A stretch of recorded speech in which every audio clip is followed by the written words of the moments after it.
The lesson. Oh yeah. Got the man CAINE in Tassie, man. How you doing?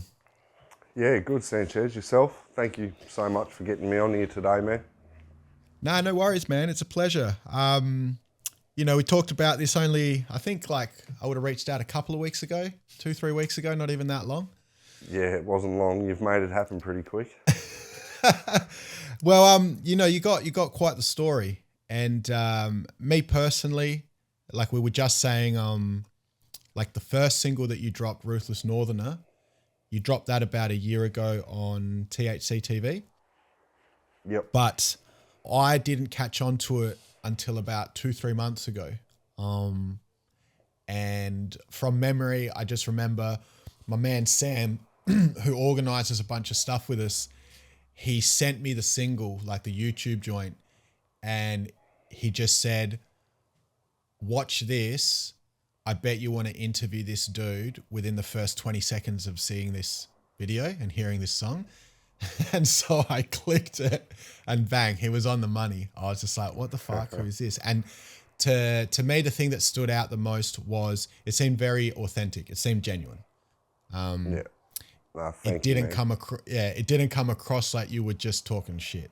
So then off the back of that single, somewhere in the piece, I think Greeley sent me the link to your interview that you did on, I forget the gentleman's name, but the podcast that you did. Darren Petty podcast. That's the one. And I saw bits of that, and yeah, between the single or that first one and then the podcast, I was really like, okay, wow, we definitely need to talk to this dude. So yeah, thanks very much, man. It's a pleasure. Oh, same, man. I appreciate you getting me on your station. Now, before we get into the whole story, you've got is it an EP that's about to drop? Yeah, so 22nd of December we'll be releasing my first album. It has 6 songs on it, but also a poem that myself and my daughter read backwards and forwards to each other. Yeah, wow, okay. And so what made you, that's different for a hip hop release. What made you want to put that on that release? I didn't have much of a say. My daughter was either rapping or she was on that album one way or another. Like, she wouldn't take no for an answer. So yeah, word. Now, so that's 6 tracks, and that's dropping in a couple of weeks. But you've got Ruthless Northerner, which dropped a year ago. And there's 2 more singles. So the one after that was Rule These Streets. And I think that was like October. Yep. And then recently the last thing that you put out was Addicted. Yeah. Now, I guess going through the first one, Ruthless Northerner, why that particular name? I did a little bit of research, and you're from the northern part of Tassie? Yeah, mate. Yep. Yep. So I'm guessing, that's where the Northerner part comes from, and the Ruthless just being a bit of a reflection on your background. Yeah, I've been described and called a lot of things, mate, but they all pretty much boil down, in the past to just being a nut job, ruthless, crazy, whatever definition you really want to use, I suppose, man. And so because of that, you decided to put that in because that's your first single. That's what you came out as. Yeah. Now, the second one, Rule These Streets, why that particular name? I mean, it's relatively self-explanatory. I already get the gauge, but so you can explain it. Why that title for that? Basically, mate, I live in a small state. Obviously, there's only close to 600,000 people here. We have 1 prison, we have 1 youth detention centre. Essentially, it's a clusterfuck down here, mate, especially for criminals, like there's several crime families, that have pretty much controlled and dominated this state for a very long time. Up until recently, my family being one of them. And yeah, music has now helped me get away from all that stuff and put it behind me. So You know, we were very cautious on the ruled these streets, not rule these streets. One letter can make a massive difference to someone's interpretation of something, and you know, the image I'm trying to portray now and the person that I want to be now, I just have to be very careful with everything I say and do. I understand it's music and it's art, but you know, people are always going to try and drag me back down just because of the person I was. So, hence why it's ruled as in the past tense as opposed to the present. yeah, exactly. And the last single that you put out, which is I think like not even a month old, Addicted. Again, tell us a little bit about that single and why you put that one out. So for me personally, Sanchez, like I struggled with addiction, man, from 9 years old up until 29 and a half years of age. Like even when I was released from prison this time, I think it was November 2019, I was released from prison after serving a sentence, and you know, it was the only time that I've gotten out of prison in the last 13 years that I didn't have a raging drug addiction, which I carried on with from being released from prison. You know, I was getting out already addicted to substances and already having a drug addiction. And yeah, I just, you know, addiction's been something that I've struggled with for a very, very long time, and a lot of people around me, and when I say a lot, most. So for me personally, it was just about trying to put that experience onto paper and then getting it onto a track, because, you know, addiction's, you know, it's a cruel thing, and people that haven't experienced it personally, they don't understand the gravity of what it does to someone and what it does to the people around you, what it does to your mind, just everything. Addiction's horrible, you know, so it was only right that I have a track named Addicted on this first album. Now, when you talk about addiction, obviously there's 1,000,001 different things that anyone can get addicted to. And it doesn't just stop at substances. People can get, like you can get addicted to anything really. For you personally, can you talk about what it was in particular, the substances, etc., that you were addicted to? Yeah, definitely. And as you just touched on, it wasn't only substances I was addicted to. I was, you know, an adrenaline junkie, high risk behaviour, all those sorts of things, you know, I was addicted to. Like I lived on a knife's edge for the last 20, 21 years, and you know, adrenaline was something that I had to learn to cope with, because it was always something that was happening, you know, getting adrenaline dumps and having periods where you're extremely scared and extremely this and extremely that, just always having to deal with adrenaline. So for me personally, amphetamines, cannabis and Suboxone. Suboxone is a opiate replacement therapy program. It's actually a prescribed drug. They have it in a lot of prisons, which is where I was first introduced to it about 8-9 years ago. But yeah, predominantly over the course of my life, it's been amphetamines, namely like gear before ice come to Tasmania, and yeah, cannabis. And when you're talking about the one that is like a opioid replacement or whatnot, like I've heard, like when I've spoken to people that have done time, they talk about the bupe. Is that the same thing, or is that? That's exactly what it is, mate. Okay. It's just the bupe is obviously the slang term, and what you're saying, that's the actual proper. Well, its real name's buprenorphine or something, like it's a 14, 15 letter word. So people just, you know, B-U-P-E. Oh, okay. So the bupe is actually just an abbreviation of the actual proper name of the okay. Yeah. What I said was opiate replacement therapy. That's what they refer to it as, like in a medical term. It's an opiate replacement therapy program. Yeah. Okay. Now, cannabis is, you know, relatively or very common amongst all sorts, you know. When you start talking about, you know, stuff like opioids and amphetamines. That's not as common, but particularly these days with the amphetamines, that stuff is become quite common. Now, as someone who has battled addiction with these substances and come out the other end, which did you feel was the most difficult to tackle and why?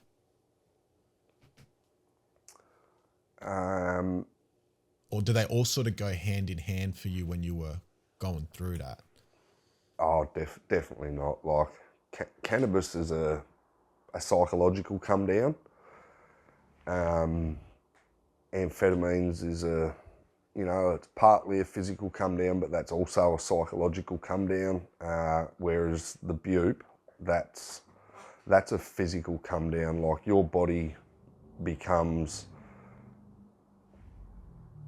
addicted to it to the point where, like, when you don't have it, you've got no energy. You're sneezing every 45 seconds. Your nose is running. You can't breathe properly. Like, it's like your legs are asleep when you're awake, and when you're trying to go to sleep, they're awake, like they're twitching, and it's like they're trying to make you get up. So for me personally, bupe definitely would have been the hardest one. Like, that's a horrible drug to come off. Like, some people refer to it as being worse than heroin to come off. So I've never had heroin, but yeah. And then what is it that made you want to kick all this shit to the curb? And when you decided to, I guess go clean, for lack of a better term, can you recall how bad that was for you, like the actual experience of the physical effects? Oh, mate, I'll never forget it. Like, for me personally, wanting to, change my life, change who I am and who I'd become, and get clean off of drugs, that all sort of happened about, 6 or 7 years ago. And it took 5 years of extremely difficult times and, a lot of quite distressing and violent, upsetting, criminal type things took place over that 5 years for me to get to where I am, sitting here with you doing this interview today. But yeah, it was, a journey that I never want to have to go through again. Like, I'll remain drug free for the rest of my life. I can confidently say that. I'll probably have a cone here or there as I go on through my life. Like, I don't, see myself falling back into that habit of being addicted to a drug where I take it every single day. But yeah, it wasn't a nice experience, and for anyone that's been through it, they understand that, the worst thing you can possibly do is tell yourself, oh, I'll just have it once, it's the weekend, oh, it's old mate's birthday, oh, like, no excuse really weighs up to what you have to go through to get clean. So it doesn't matter what the event is or what the reason is, just always remember what it was like to get clean, because nothing compares to it. What I want to do is, obviously it's a very, very thick story. We're not going to be able to cover everything in, 90 minutes or whatnot, but I want to try, from the very beginning up until now. My man Sam, he sent me a few notes where he's done a bit of research. Obviously, we've gone through that podcast a little bit. And I guess where I wanted to start was even before you were at the point of getting yourself in trouble.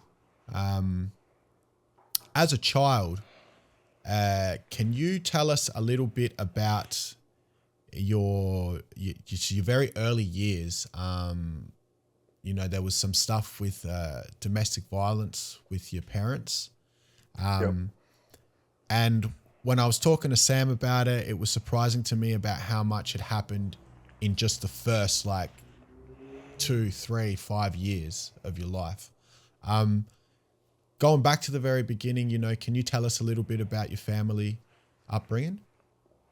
Yeah, so, for me personally, man, obviously the stories and the versions of events that I give between the ages of, say, 1 to 3 are, versions of events that have been given to me by family members as I've gotten older and asked the questions and stuff.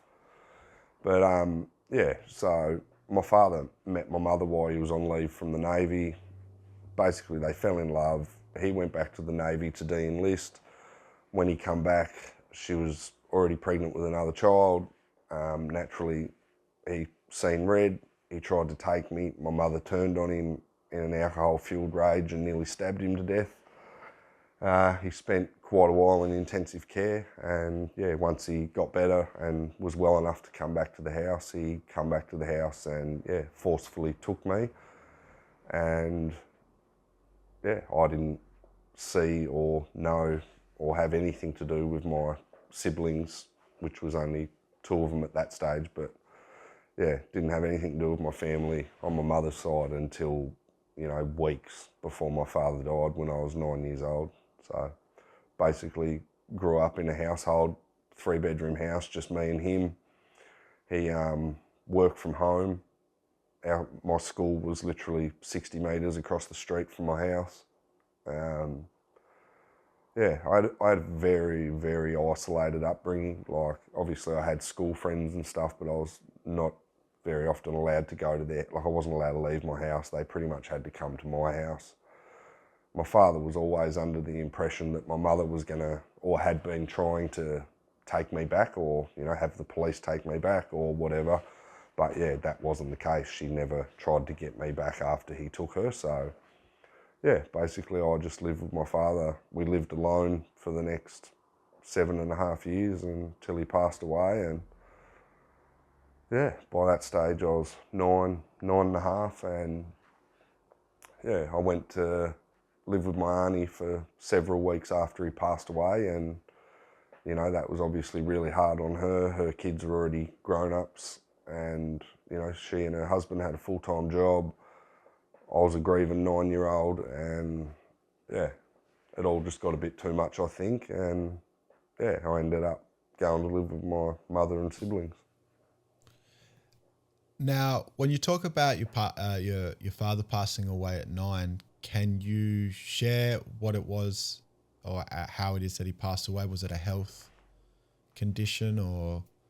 Yeah, he had terminal cancer, so he had stomach cancer, throat cancer, genital cancer. He was just riddled in it, like very heavy smoker. He used to smoke roughly 50 cigarettes a day, and yeah, over 4.5 years, it just slowly ate away at him, and you know, took every ounce of his soul with it. Like, he just diminished in front of my eyes over them 4 years. You know, like, he went from being healthy and active and, you know, fun to be around and all them sorts of things to, you know, that last 12 months were pretty full on. You know, like, he wasn't a delight to be around, so to speak. He was, you know, dying. He knew he was dying, and I think, you know, at this age now, I think about it, and you know, he took my mother from an environment and a household that he knew I was better off not being in, and I think that's where the anger and the resentment for becoming terminally ill come from, knowing that I was going to end up back in her care after he'd fought so hard to take me away from her, you know, like, and yeah, it was bad, man. Like, you know, I've very rarely spoken about it, but you know, coming home from school and things, and you know, seeing bits and pieces of your father's, you know, body and genitals and things like that being cut off, and it wasn't a real good experience for a 9-year-old, like, but we lived alone. He raised me on his own. It was the way it had to be, I suppose. And then through these first 9 years, then you didn't really see or speak or have any contact with your mum?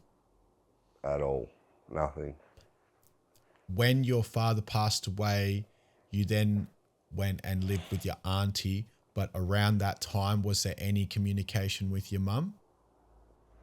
So I think it was about 4 or 6 weeks before my father passed away, him and his sister organised for me to meet my mother, because I'd never actually, you know, I was, I think 14 or 15 or something months old when he took me, so like, obviously I didn't remember her. I'd never had a phone call with her. I'd never seen her in person. I didn't even know what she looked like. So they organised for me to go and meet her, and we met at a park in Launceston. She had 2 or 3 of my siblings with her, and yeah, basically just went to the park, kicked the ball around for a while, said hello, sat around. I don't remember much of the meeting, but I do remember being there. And yeah, pretty much, I think that was, you know, his way of taking that pressure off his sister, thinking or believing that she may have to take me full time once he passes away. I think he was just sort of, you know, building that bridge and opening that door for me to go back to my mother if I had to. And, you know, I say sadly I did have to, but at the end of the day, I wouldn't be sitting here where I am now if I didn't have to go back and live with her. And even though a lot of shit's happened over my life, I'm very grateful to be sitting here today with you, man, to be honest. So. So then if you went and after your father passed away, you went and lived with your auntie, then I'm guessing it was after that that you went and lived with your mum? Yeah, it was only weeks. So probably 2 or 3 weeks. Yeah. Okay. And then from that point until what age did you live with your mum? So I lived like from a couple of weeks after my father died up until even on and off, I lived with them, like even from 9.5, you know, within weeks I was running away from home and all them kinds of things. I never adapted to that environment, you know, going into that household. Like, I know a lot of people, you know, that know me, like I talk about it and they sort of can't fathom me not being able to handle an environment like that. But at the end of the day, I was 9 years old. I wasn't a teenager. I wasn't a grown-up. I was a young boy. But, yeah, on and off for five years, I suppose. And then, yeah, pretty much, even during that 5 years though, like, majority of my time out of custody was not spent at my mother's house, if that makes sense. Like, I spent most of it on the streets, in the streets, at other people's houses, locked up, just not actually, you know, being a 9 to 15-year-old. Now, so that means that doing the math, you would have been there on and off until you were about 14, 15. Yeah. Now, my first question with this is, if you had heard stories about when you were, you know, 1, 2 years old, your mother trying to, I guess, stab your father to death, and then X amount of years later, realizing that you have to go and live with her, is that something that always dawned on your mind and made it very difficult to be there? And when you talk about struggling to cope with that environment, what was that environment like? Yeah, no, I didn't know that my mother had stabbed my father until I was, I don't know, 18, 19, 20. Okay, yeah. Yeah, but no, I was very well aware that my father and his sister and like my father's side of the family didn't think very highly of my mother. You know, I don't have a bad word to say about my father, but I believe now, you know, at 32 years of age, that he had so much hate and resentment towards my mother for what she done to him, you know, that he let it impact me. Like, you know, I couldn't say mum, mother, why don't I get phone? Like, you know, I couldn't say anything about my mother because he'd just fly into a fit of rage. Like, and I'm not exaggerating, like he would smash anything within a 2-metre radius of him if I was like, oh, I want to talk to my mum. Where's my mum? Like, anything to do with that word, and he would just go bonkers, mate. Like, you know, tell me that she hates me and she's got other kids, and if she loved me, she'd be here, and, you know, like just all the sort of things someone that's had their heart broken is going to say to someone when they don't want that that other person to have any connection at all with that person. Like, so, yeah. And in the end, I think it made it the way that everything happened. I think it made it how I ended up there after he died, you know, because as soon as he died, I was screaming to go live with my mother. Like, I wanted to go there, like. But when you got there, if you were in and out of there and spending a lot of your time in the street, obviously it wasn't that good an environment for you, or you didn't enjoy it. What was it about that environment that you struggled with? For me personally, man, it was just everything. You know, like I was raised an only child in a 3-bedroom house with one other person being my father, and he never had a woman in his life that whole 8 years, 7.5 years that he had me. It was just me and him, you know. Anyone that come to our house was either family, close friends, or people that he was doing work for, like, because he worked on computers and electronics and stuff like that. But yeah, the alcohol, the violence, the things that would be spoken about, you know, in front of children, drug use, no routine, just, you know, it was just a turbulent household, man, like really turbulent. Like, you know, within a matter of weeks, I'd, you know, witnessed me mother punch on like a grown man, like with her partner at the time, and it was just insane. Like, you know, blood going everywhere, man and woman throwing each other around the house like a pair of maniacs, and it was just something I'd never experienced.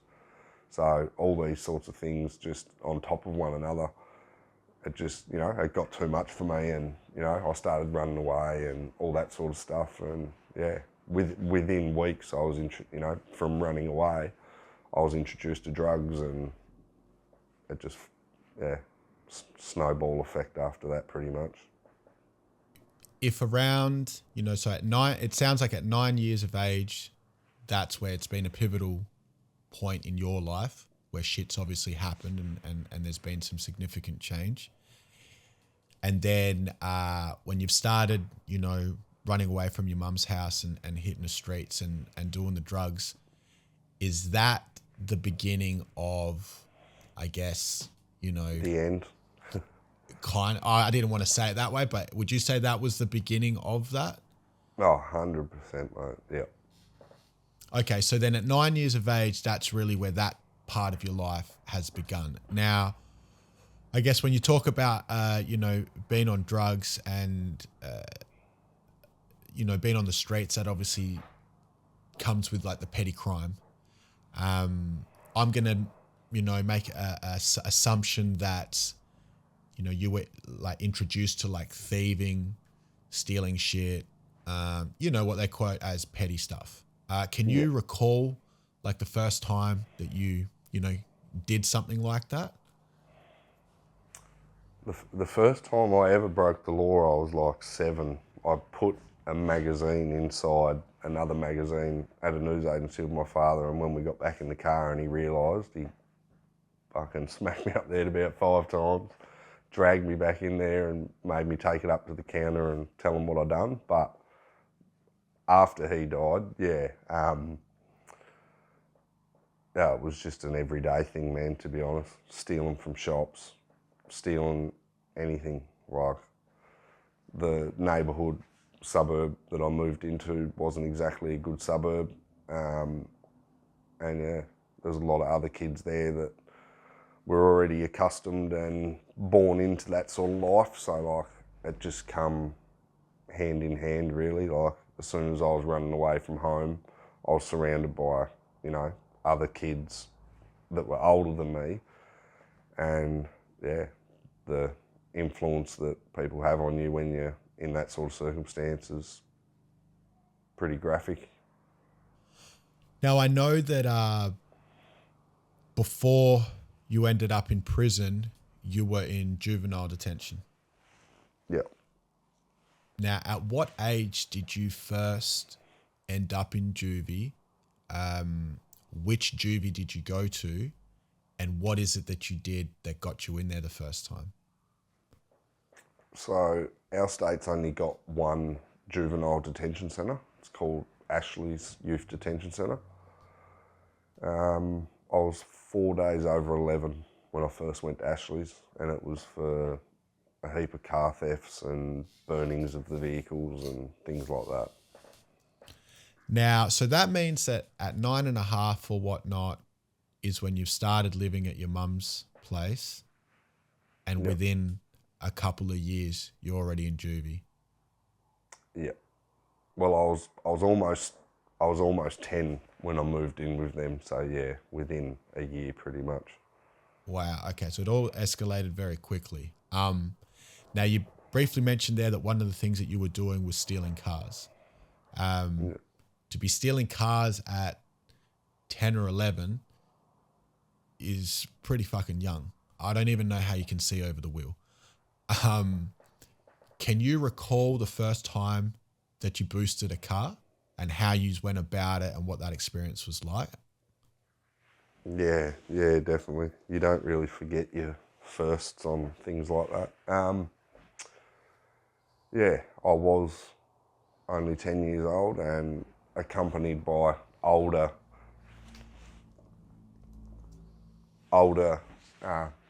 males.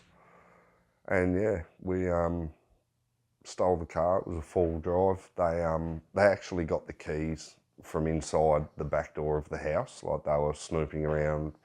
We were snooping around the house and yeah, found the keys and whatnot and stole the car. But after that first time, it made things a whole lot worse because, you know, I'd just experienced, that was sort of my transition from breaking into cars and work cars and stealing the property from the vehicle to actually stealing the vehicle and using that to then go on and do more crime.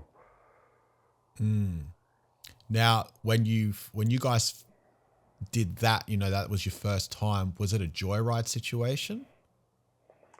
No. We stole the vehicle to go on and do further crimes. Yeah. Okay. And can you talk about, once you stole the vehicle, what you guys then were involved with?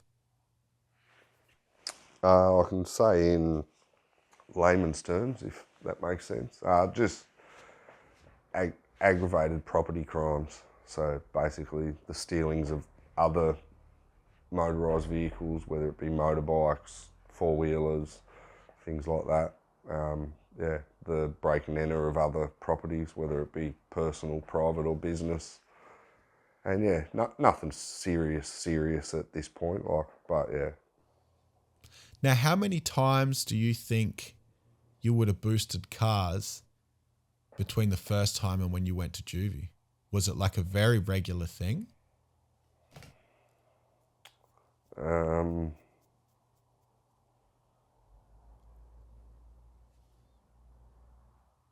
I couldn't give you an exact number, but I'll just say that I've been charged and convicted for every car that I've stolen.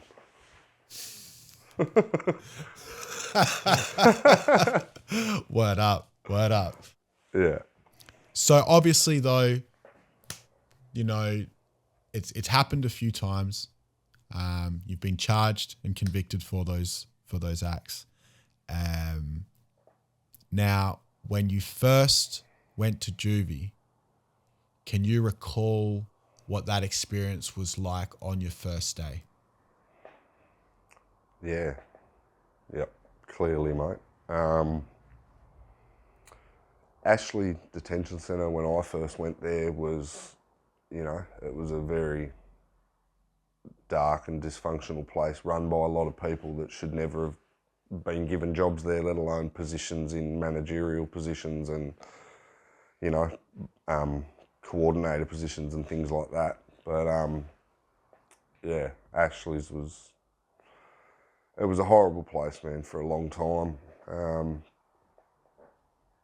My first day there, you know, like, they were still doing barbaric shit from the moment you step in the door. Like, you literally pull in, you get out, they take you into a building, they've got a couple of documents, and they're just like, yeah, is this your name? Yeah, this is your next court date? Yeah, all right, come in here. They walk into a room and they just say, take your clothes off. And, you know, being 11 years old, you just take your clothes off, and then they're like, you know, lift your arms up, or they'll say, put your hands on the wall, or you just got to basically have your arms so they can get under your armpits. And yeah, they'll literally just grab this, like they used to have a bucket and like a paintbrush or like a spatula, or, you know, something like you do cooking and shit with. And yeah, they'd just get this stuff that they call scaby cream, and they'd rub it up your ass crack. They'd put it all over your genitals, under your armpits, in your ears, behind your ear, just any crevices, as they used to call it. Yeah, if you had a foreskin, they'd make you pull your foreskin, and this shit burnt like fuck. Like it wasn't like it was just a cold cream they were putting on you, like it was actually to, you know, destroy lice or whatever it was they were trying to do. But yeah, that's your first 5 minutes in the door. Like you're already stripped naked and, you know, being degraded. Like your whole fucking body would burn from this shit. Like, and they'd make you leave it on for 5 minutes, and they'd even stand, like they tried to get me to stand there and keep answering questions, and I was just like, fuck, I'm burning. Like, I'm not, no way, I want to shit. Like, get this shit off me. Like, but just, you know, just so behind the times, man. Like, So you first gone in at 11. yeah. So that would mean that this is this is like 2000. Yeah. Okay. So it's like 20 years ago. Now, you know, you talk about first 5 minutes, they're putting this, you know, all this shit in, you know, all over whatever crevice of your body. Once that's done, then what happens after that? They'd literally just finish the paperwork, take your clothes off you, give you another set of clothes. They walk you down to the building, which was called the New Wing at the time. There was only one building in the whole centre, and it wasn't separated or segregated, whether there was 30 kids or 100 kids or adults, because they used to house people up to the age of 21, 22 years of age back then. But yeah, they'd literally walk you over to the New Wing, you'd go through the front door, and they'd put you straight in the timeout room for 72 hours. And that was your induction period, which they used to just call it a watch period, to basically assess your mental health. Great way to assess an 11-year-old's mental health. Lock them in a concrete cell for 3 days with nothing. Like, That's insane. yeah. And so I guess once those 72 hours are up, now I imagine after that is when you start, you know, being around some of the other kids that are in there. Yep. How was your initial experience with that whole part of it? To my understanding, when I've spoken to people that have gone to jail, a lot of them say that when you first walk in there, someone's going to test you, and, you know, you have to stand up for yourself and have a go. Otherwise, you're fucked for the rest of the time that you're in there. When you first were in juvie and you first start meeting the other kids in there, did you experience similar sort of thing or not at all? Definitely. I was, as I just said, like only just turned 11. After I was left in the cell where I'd be sleeping, you know, I quickly realised that there was only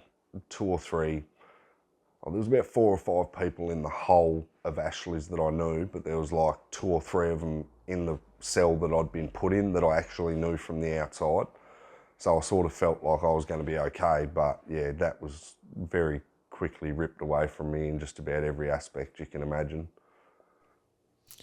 So can you recall the first time where you had an incident of violence in there? Yep. It was, I think I'd been out of that observation period, locked in that cell for, it was either a day or a couple of days. And yeah, an older inmate was testing me, as you put it, come up to me, asked me if I could fight and whatnot. And I'm just like, you know, I'm 4 foot 1 inch tall, I'm 11. And I was just like, oh, yeah, kind of. And he's like, show me.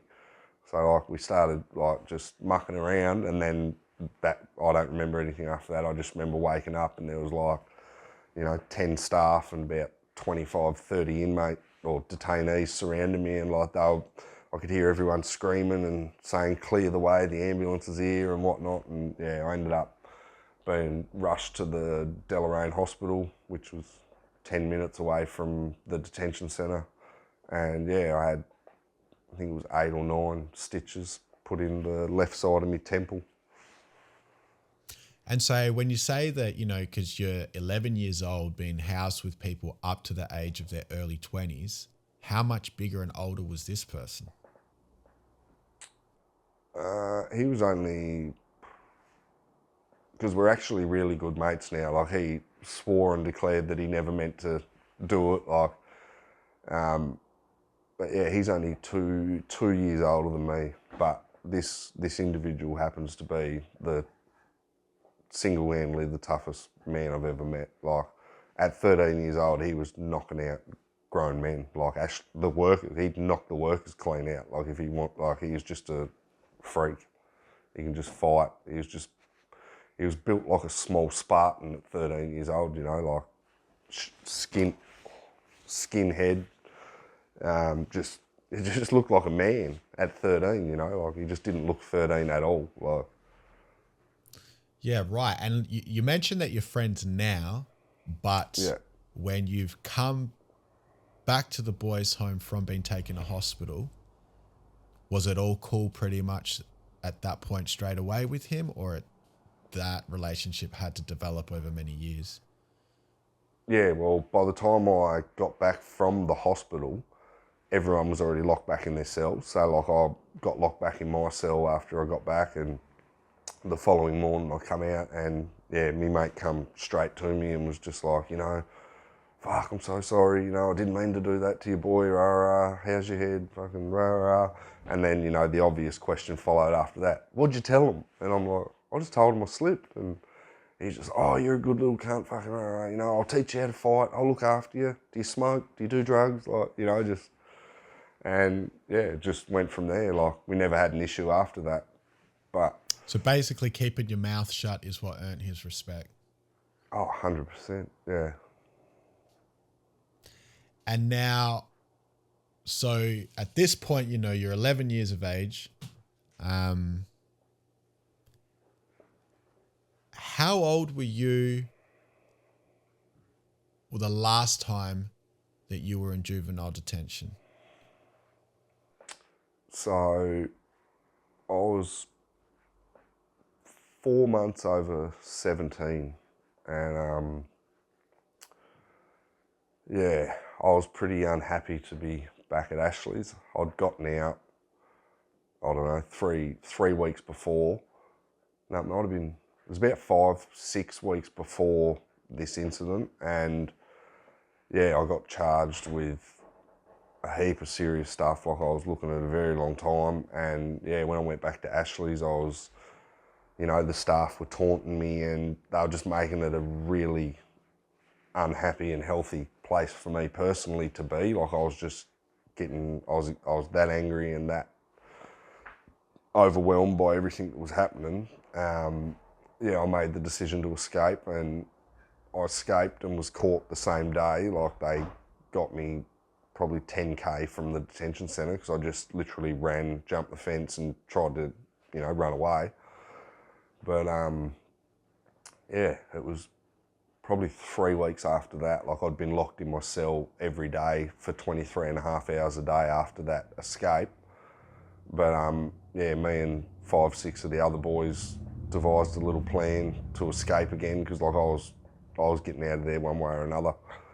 And yeah, escaped the second time by getting an officer to slide a book under a couple of cell doors like during his night checks. And then we made sure that the book wouldn't fit under my door. So like he slid it to this bloke, slid it to that bloke, and then they're like, oh, can you give it to CAINE? And he's tried to slide the book under my door and it wouldn't fit. Like it would only fit under a couple of doors. And yeah, I ended up talking him into like undoing the door and giving me the book. Like if I went to the back of the room and faced the wall, and yeah,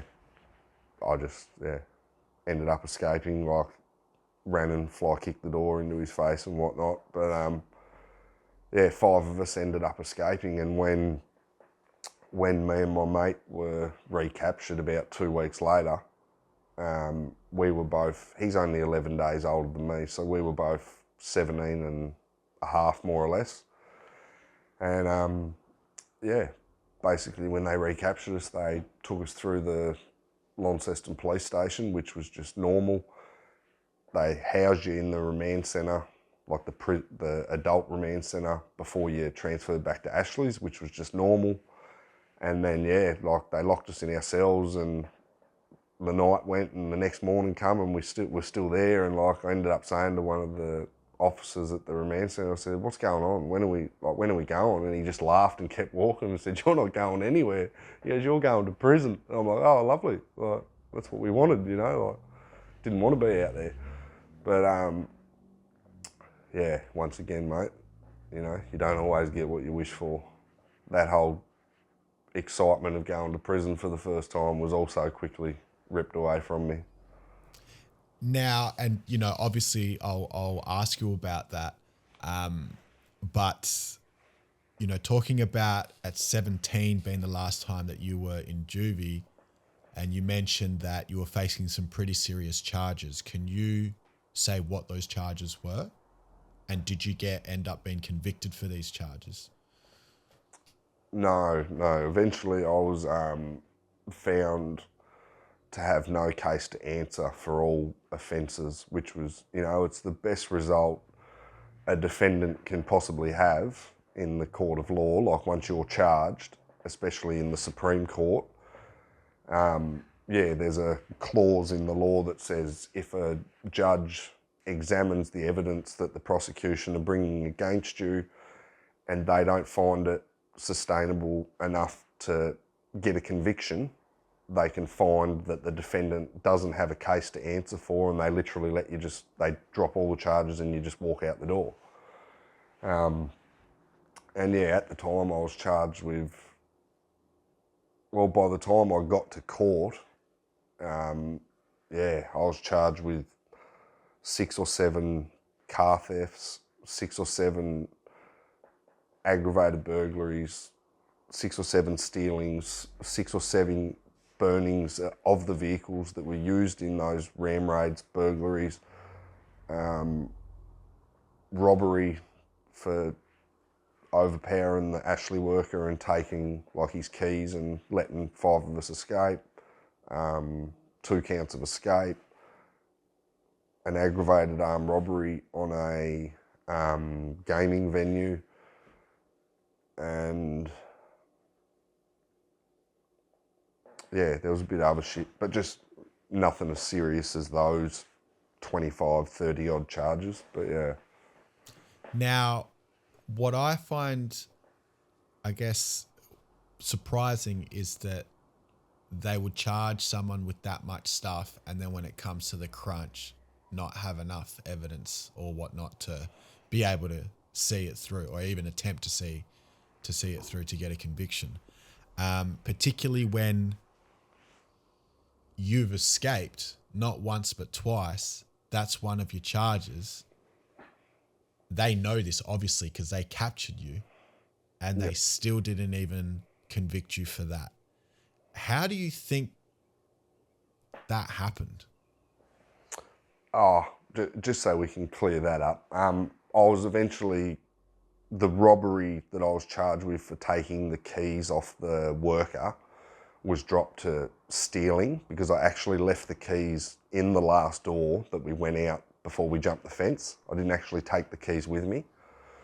Wow, so that makes all the difference in that regard. Oh, bloody oath it did, mate. It was either aggravated robbery or stealing, and yeah, my lawyer was able to convince them that I never had the intention of keeping the property, only to use it, not harm it, not break it, not steal it, not sell it, just use it. Yeah. And that's what. Okay. Yeah. But yeah, basically all the offences that I was charged with when I went to Ashley's the first time, like before I escaped and then escaped the second time, they were all dropped through the judge finding me having no case to answer. By the time I was ready to be, by the time those charges were heard in court and they were dropped, I'd already acquired the 2 counts of escape, the robbery. Okay. Yeah, the robbery of the keys and 2 separate riots in the Hobart Remand Centre where they eventually sent us. So therefore, from 11 to 17, I'm going to assume you've been in and out of juvenile detention approximately how many times in total, do you think?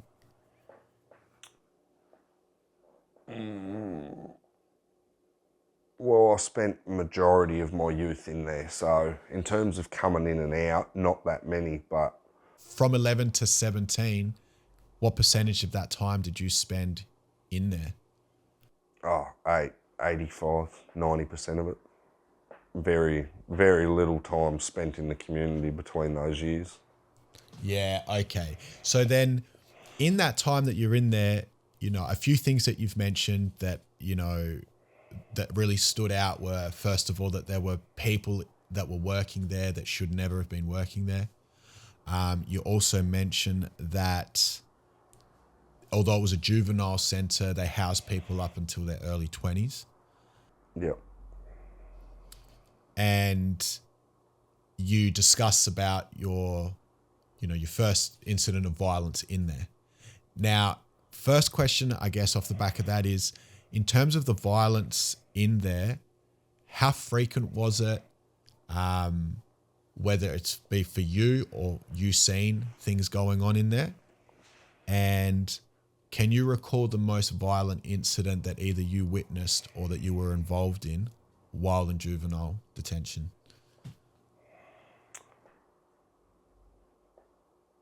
That's a hard one for me personally. Myself and a lot of my friends that went there were sexually abused, as well as, the psychological, the emotional and the physical abuse. For me personally, I don't see how some people don't consider rape a violent offence or violence. Just because you can, walk into a room with someone and say, take your clothes off, or, all that sort of stuff, and they don't physically fight you, that doesn't mean that you didn't use, in my opinion, that doesn't mean you didn't use violence to, get what you wanted. Just because you didn't have to fight for it. They knew, so I seen plenty of bashings and received plenty of bashings on both ends, by detainees and more so staff. But yeah, so I guess on those particular things, you mentioned that you got bashed not just by detainees but by staff as well. yeah. If you were to look at those incidences, did the staff members in terms of that behave even worse than the inmates? 100%. They some of the staff that used to work out there, man, should, I don't know if what's happened in their lives, but, they should never have been allowed to work with kids. I've said it several times before, I'll say it again, but, our detention centre, man, it used to employ patch member motorcycle outlaw members. That's not a joke. They used to employ what the sergeant in arms is of a bikie club?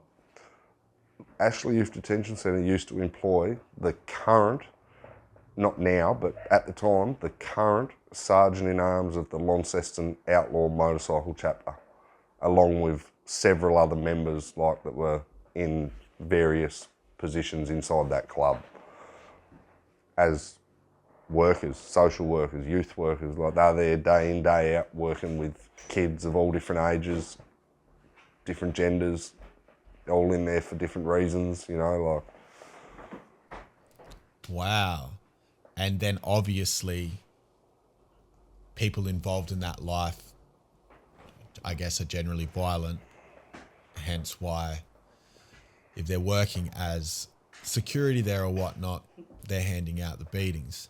In terms of the bashings, what are some of the worst things that you saw in there? Whether they were things that happened to you or to other inmates in there? One of the worst bashings that I seen would have been in the new wing. There was a young fella in there, he was about 17. He actually robbed a bank in Hobart. I won't say his name, I do remember it, but he robbed a bank in Hobart. He was only young, he was on his way to school. He'd walked this same path to school for years, and he finally worked out a good plan to rob this bank. And yeah, he robbed the bank and got like $40,000 or $50,000, and he was only a kid, you know, like his mum found $5,000 or $6,000 under his bed and then called the police because the mask or something was still under there as well. And yeah, he ended up getting he got the total that you could get as a juvenile in our state at the time, which was 4 years. And yeah, he got through pretty unscathed for the first couple of months because no one knew what he was in there for. But the moment that the older boys that ran the centre knew that he was in there for stealing $50,000 and that they hadn't recovered it all, yeah, they kicked him from pillar to post for the money, obviously. Yeah, wow. When you say kicked him from pillar to post, can you detail exactly what that means?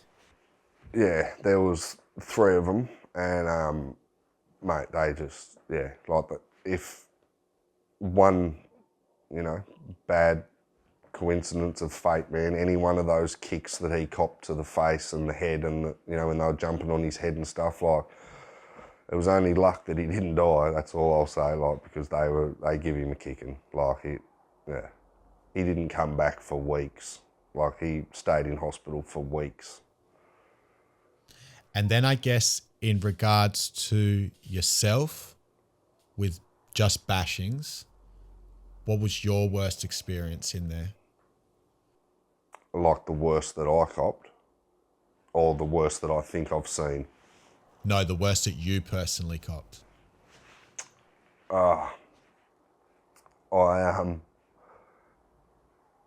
Just to be clear, I escaped from there about 7 times. So if you keep hearing me say escape, that's why. But yeah, I escaped when I was about,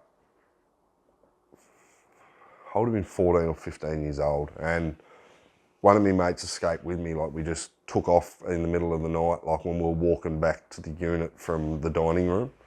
And yeah, same deal as a couple other times. They caught both of us in the surrounding area of the detention centre. What had actually happened was, when I jumped off the fence, which is I think it's a 4.8 or 5 metre fence, like it's a big, or it might even be 6 metres. It's a big fence either way.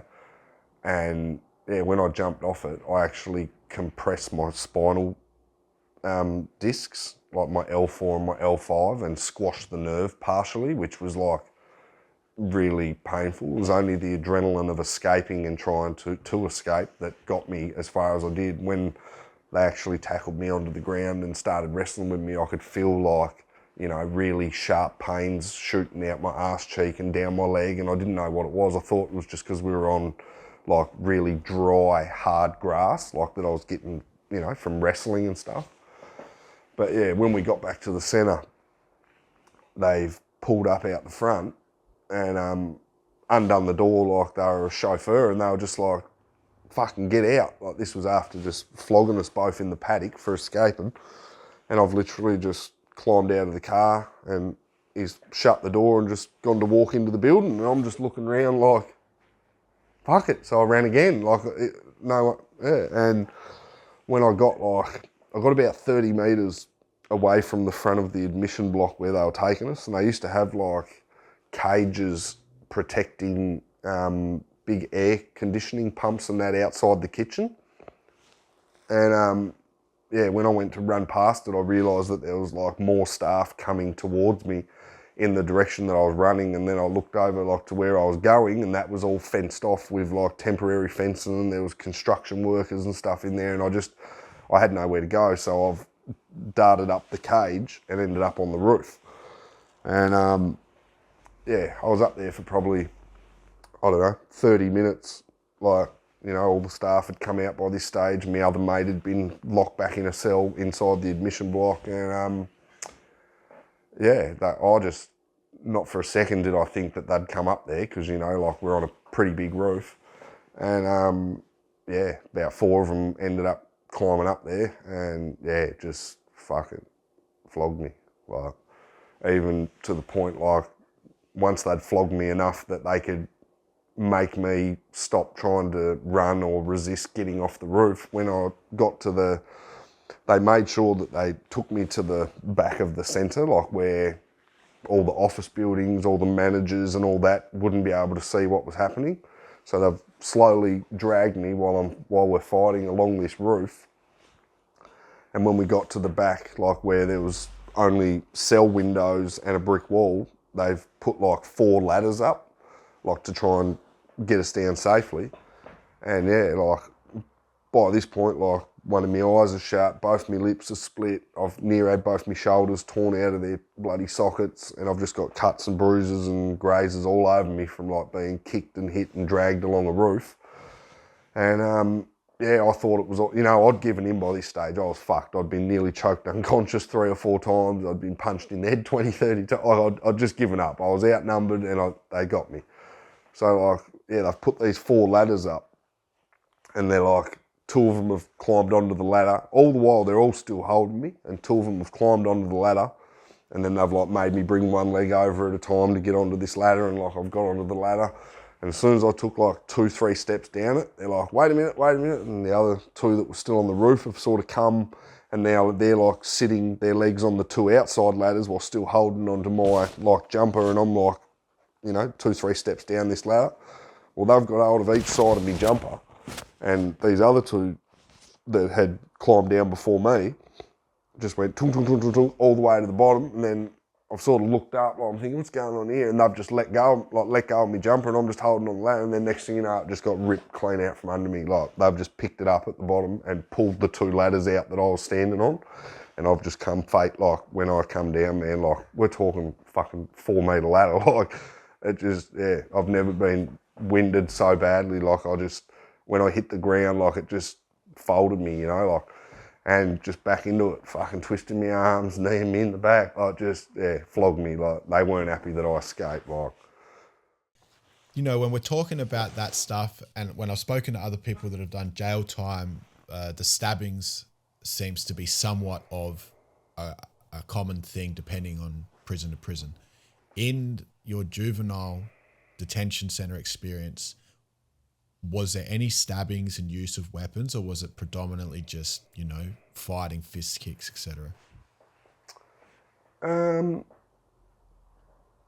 Some staff were very seriously injured during my time there by, you know, detainees smacking them around the head with things. But in terms of the detainees, no, it was usually either just fighting or, you know, gang bashings. So no real use of weapons. But the staff, yeah, definitely. Like, no, when I say staff, I mean detainees assaulting staff with weapons. Yeah, that's common. Okay, and then so what sort of weapons do they use? Is that, you know, shanks that they make, or is that just anything and everything they can think of? Not so much stabbing, but the whole being smashed around the head with things. Like, I can recall 3 different ones just off the top of my head. Like, we used to have these plastic cups, right? I'm sure they have them everywhere. They're just common plastic cups, but what they realised is if you put it on the ground and just stomp on it and break it, you're left with like, you know, 6 or 7 very pointy and very sharp. The edges aren't sharp, but the actual points of these plastic cups themselves were sharp as shit. People were slashing up with them and doing things like that. So they've removed the cups. These new cups, fuck mate, 110 kilo kid couldn't stomp on them and break them. So naturally, when you picture a mug in someone's hand, they become the weapon of choice. You know, people, staff especially, were getting smacked with them left, right and centre. Like, and yeah, another time we were out doing like programs and stuff in the yard, and I just remember looking over, like, because I hear people arguing, and I see this older kid that I know, and he's standing there with this like post hole shovel cocked back, like, and there's like 3 workers standing in front of him, like, got their hands out and they're on their radios and they're talking, and then the shovel just come down and they all come forward and one of them's patting him on the back, and it looked like, I've looked away, thought everything was fine, and then I just hear I fucking turn around and here's this, like, one of the workers was just laid out cold, like, he just smacked him with it, like, and yeah, he had like 6 months off, like, it rattled him. But another time, woodwork teacher, there was like one worker, the woodwork teacher, 4 or 5 kids in the woodwork centre, and one of them just out of nowhere, well, it wouldn't have been out of nowhere, but one of them decided that they were going to trash the woodwork centre, and savaged both the programs worker and the Ashley staff worker with lumps of wood inside the woodwork centre, and then just demolished the whole place, like, trashed it. And so when we're talking now about, I guess, some of the sexual assaults that happened in there, first of all, for your personal experience, you know, you mentioned that you were sexually assaulted. Can you talk about the first time that happened?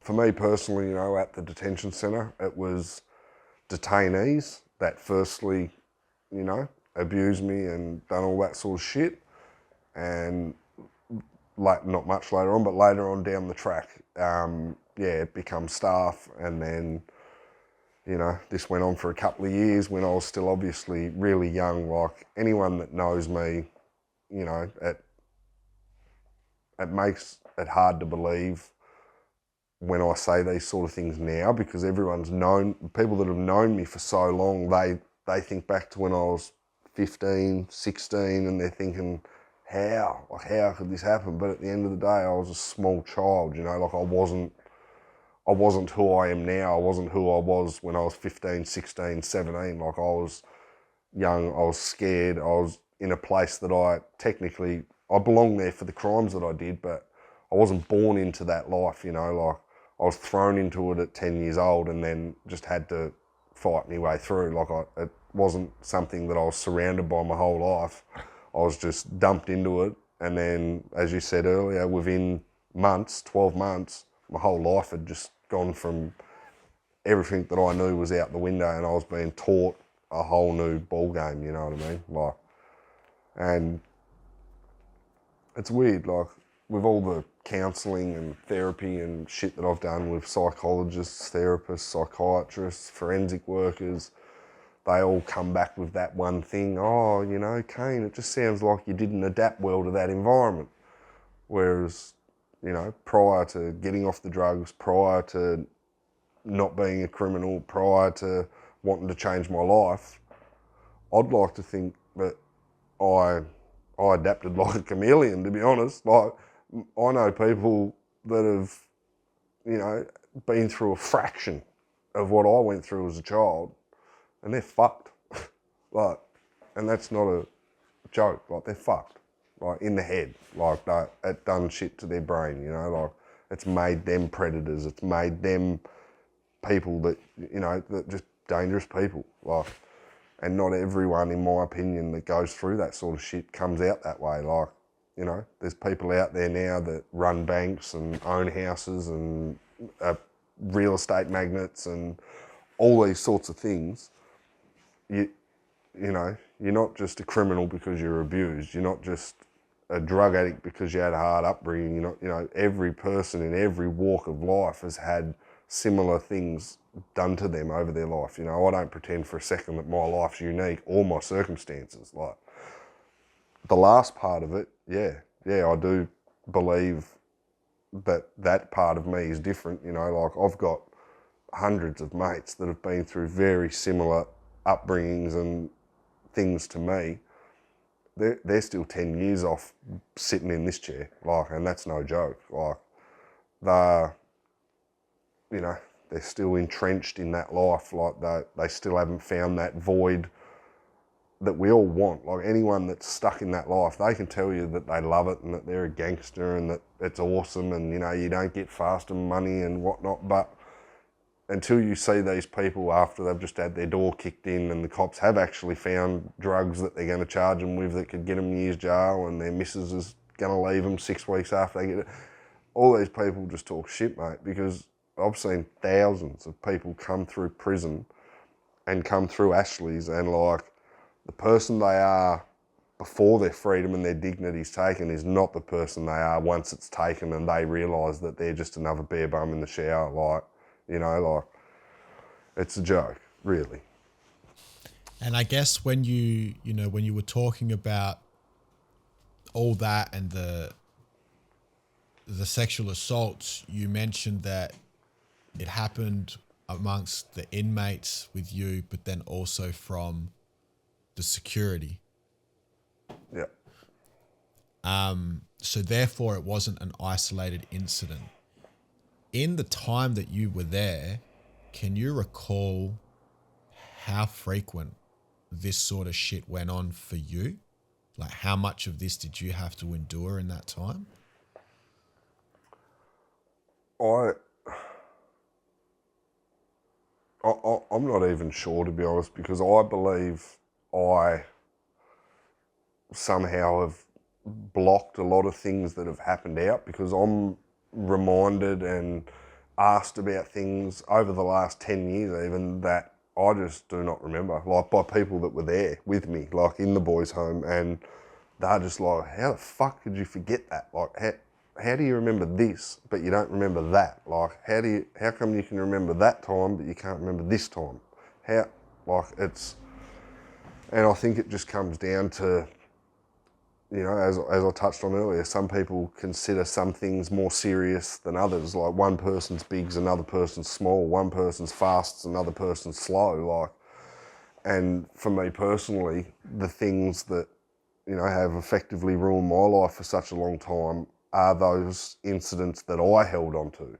Not so much the other kid that was there with me or the other kid that was being abused, because that's their experience. It might have been the next time that fucked their life, like. So they don't remember that time that ruined mine, but they remember the next one that ruined theirs, you know what I mean? Like it's not like everyone has the same reaction to what happens to them. Even though you could have two 12-year-old kids in the same car or in the same room or whatever, same offender, same abuse, same period of time, it doesn't matter. One of them could be recovered in 10 minutes and have forgotten about it, not forgotten, but had already put it behind them, whereas that other kid could be fucked for the next 10 weeks, you know, not eat and not sleep and not, like, it's hard, like, but a lot more than what should have happened, that's for sure. Like, you know, the thing was back then, staff could just literally come and grab a kid and be like, come with me, you go with them, and then they're like, yep, let's go, and they'll have a set of car keys and you'll literally go and jump in the car with them and they're taking you off the property.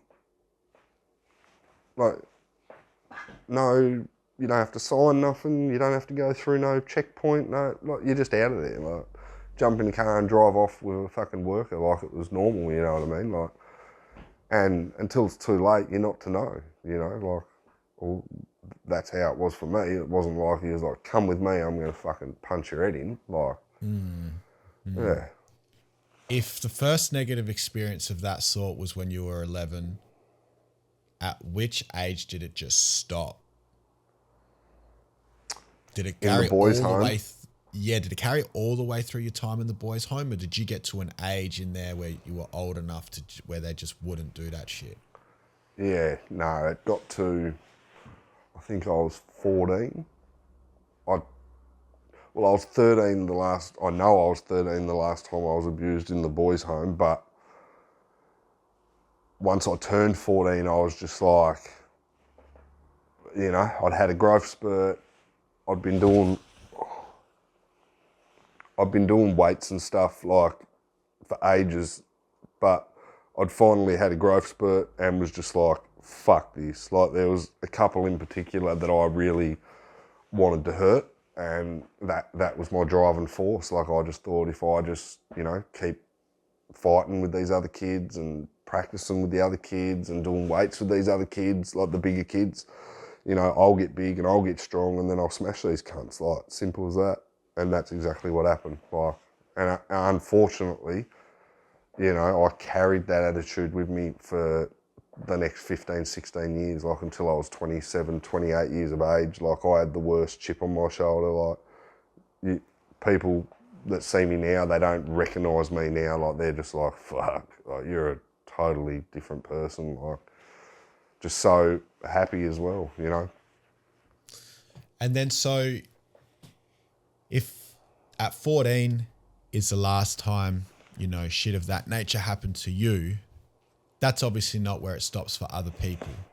In terms of other sexual assaults that happen in there, can you recall what the worst thing is that you feel like you saw? The worst abuse that I seen and that I experienced would have been me and, you know, two of my very close mates to this day being taken off the property together by one single person, and, like, you know, being made and exposed to each other's abuse. You know what I mean? Like, being together, like having to be there together. Like, it wasn't like just me being taken, it was all three of us. Like, and like what that does to your mind at that age, like, you know, clearly we're all still best friends to this day. Like, not that it's the abuse that made it that way, but when something like that happens to you and two of your good friends at such a young age, it's pretty inevitable that it's going to build a fucking bond between you, you know? Like, but yeah, it's weird, you know, like, because as I said, you take me sitting here now after everything that's happened to me, and like, there's a lot of ways you could describe me as a person, but you take these other two men, and yeah, when you put all three of us together, you're left with a pretty frightening combination of what abuse can actually do to people. Like, you know, because we're three very different people. Although we're very alike, we are three very, very different people. Now, this pretty much what we've been discussing, you know, it doesn't cover everything, but a lot of the, you know, the hardships that you've gone through between the ages of 11 and 17 in juvenile detention. Now, unfortunately for you, things didn't stop there. It seems like for a while after juvenile detention, in terms of the crime, shit really escalated. The transition from juvenile detention into prison, was that something where once you hit a certain age, you were just taken from there and taken straight to prison? Or did you come out of juvenile detention, you were amongst the community for a bit, you got yourself in trouble, and then by that stage you're an adult and now they ship you off to prison? No. For me personally, man, yeah, me and four others escaped, and when we were recaptured, three of us went back to the detention centre, and me and my best mate went to the adult system. So we were transferred to the Hobart Remand Centre. Now, why is it that only you guys got transferred and the other ones didn't? Because of the age difference? Yeah, we were older than the other three, and yeah, they'd pretty much had enough of us. Like, my mate had escaped 5 or 6 times, I'd escaped 6 or 7 times, and, you know, we were just at a point now where we couldn't be housed there. Like, we could overpower the staff, we could fight, we were extremely violent and aggressive, and yeah. So when you've been transferred into prison, again, how was that experience the first day gone jail? The first day was all right, to be honest.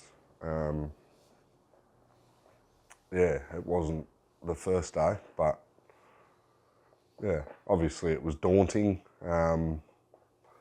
You know, the person that ran the Hobart Remand Centre at that stage made it very clear to me and my mate before we were taken to where we'd be housed that, yeah, they were basically told that we were the scum of the state and, you know, the worst kids in juvenile detention, and that we needed to be taught a lesson and, you know, all the rest of it. Like, he was basically just trying to intimidate us before he threw us in the lion's den. And, yeah, that's exactly what they did. And so, although the first day might have gone okay, I imagine again, when you were first there, people are going to try to test you. Do you recall the first time that you got tested and how that all unfolded? Yeah, yeah. So myself and my mate were locked in a 6-man division. It was basically the size of a big lounge room with 3 doors on each side of the room and a plastic chair and table, 6 plastic chairs and a plastic table in the room with a L-shaped bench in the corner with a sink and all that sort of stuff. Yeah, I think it was the 4th day. I come out of my cell and they used to put your breakfast packs on the table and stuff like before you get let out. And I've come out like the last few days and just walked up and went to grab my breakfast pack, and yeah, this piece of shit that was in there, yeah, snatched me breakfast pack. And he's like, oh, I'll be having that tonight. And I'm just like, this morning, and I'm just like, fuck off, cunt. Like, what are you talking about? Like, he'd been all right to me for the first few days. There was no, you know, trying to take things from me or anything like that. And yeah, he just walked off and sat down at the plastic table and undone his and put his milk in and started eating. And I just walked over and grabbed it, like, and ripped it off. And he just stood straight up and just went fucking crack, like, hit me. And like, we're on camera, we're in a square room with no walls, nowhere to hide, and there's like a camera in the middle of the room, and I'm just like fucking threw my cereal pack on the ground, and like, you know, being 17, mind you, I was well aware of who this person was, but I just wasn't, yeah, I wasn't thinking real straight. He just smacked me one, but yeah, I sort of like shaped up to him and was like, oh, and he's just laughing at me, like, you know, saying fucking give me cereal pack back. And I'm like, fuck off, cunt. Like, and I, you know, went and picked the cereal pack back up and went and got me milk and sat down and had me cereal at the bench. And then after that, yeah, he finished his cereal, mate, and just, yeah, the fun began, to be honest. From that day forward, it was on. Fucking oath. So this is when you're 17. So this would be 2006, 2007. Okay. Now, is this where some riots occurred? Yeah. Okay, so can you tell us a little bit, like there was riots and a siege, and I think you attempted to escape from this place as well. They tried to make it out that way, but the reality was I was just trying to escape from the circumstances they'd put me in, like the prison. So then I guess in terms of the riots, can you recall, was that around when you first went in? No. So that was a bit later. Yeah. The riots, as you're saying, plural, the first one wasn't technically a riot. I just, yeah, you know, after 5-6 weeks of being bashed and burnt and fucking hit with cricket bats and having hot water tipped down me back when I got me fucking back to, just, you know, you think of it, you name it, and this cunt done it to me, like physically, violently. Yeah, after 5-6 weeks of that, I just lost my mind, and yeah, I ended up smashing my cell to pieces in the middle of the night and ended up smashing my way out of the cell. And then ended up causing like $20,000, $30,000, $40,000 damage to the division, because this individual that had been, you know, torturing me and abusing me for the last 6 weeks was, you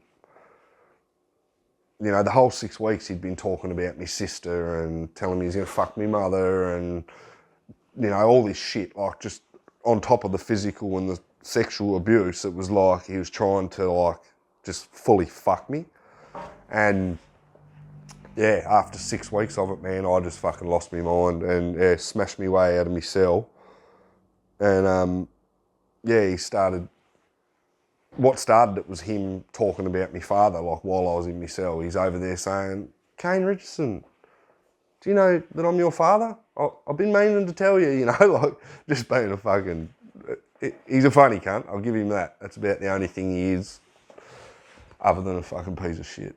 But he's a funny cunt, and he's making fun of me and fucking talking. As soon as he started talking about me dad, that was it. I just lost my shit.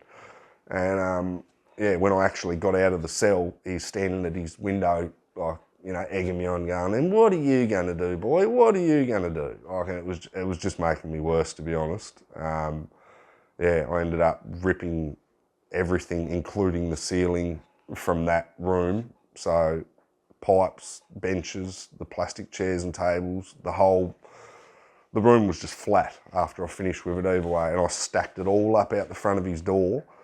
And back then, you're allowed to smoke, like we weren't because we were 17, but you could buy cigarettes and matches. And I was just egging him on. Like, I was like, you know, by the time I stacked $40,000 worth of shit up out the front of his door and he couldn't see out, he's like gone real quiet. And I'm like, "Come on, cunt, tell me you're my father one more time." Like,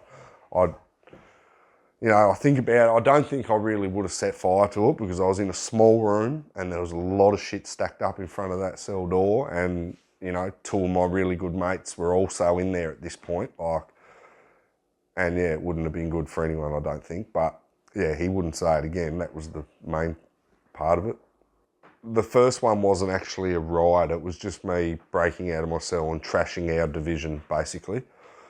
But obviously the tactical group come in, gassed everyone, but gassed me and took me, cleaned up all the shit that I'd broken, took everything out, and that division was obviously no longer operational because it had no benches, no sink, no nothing.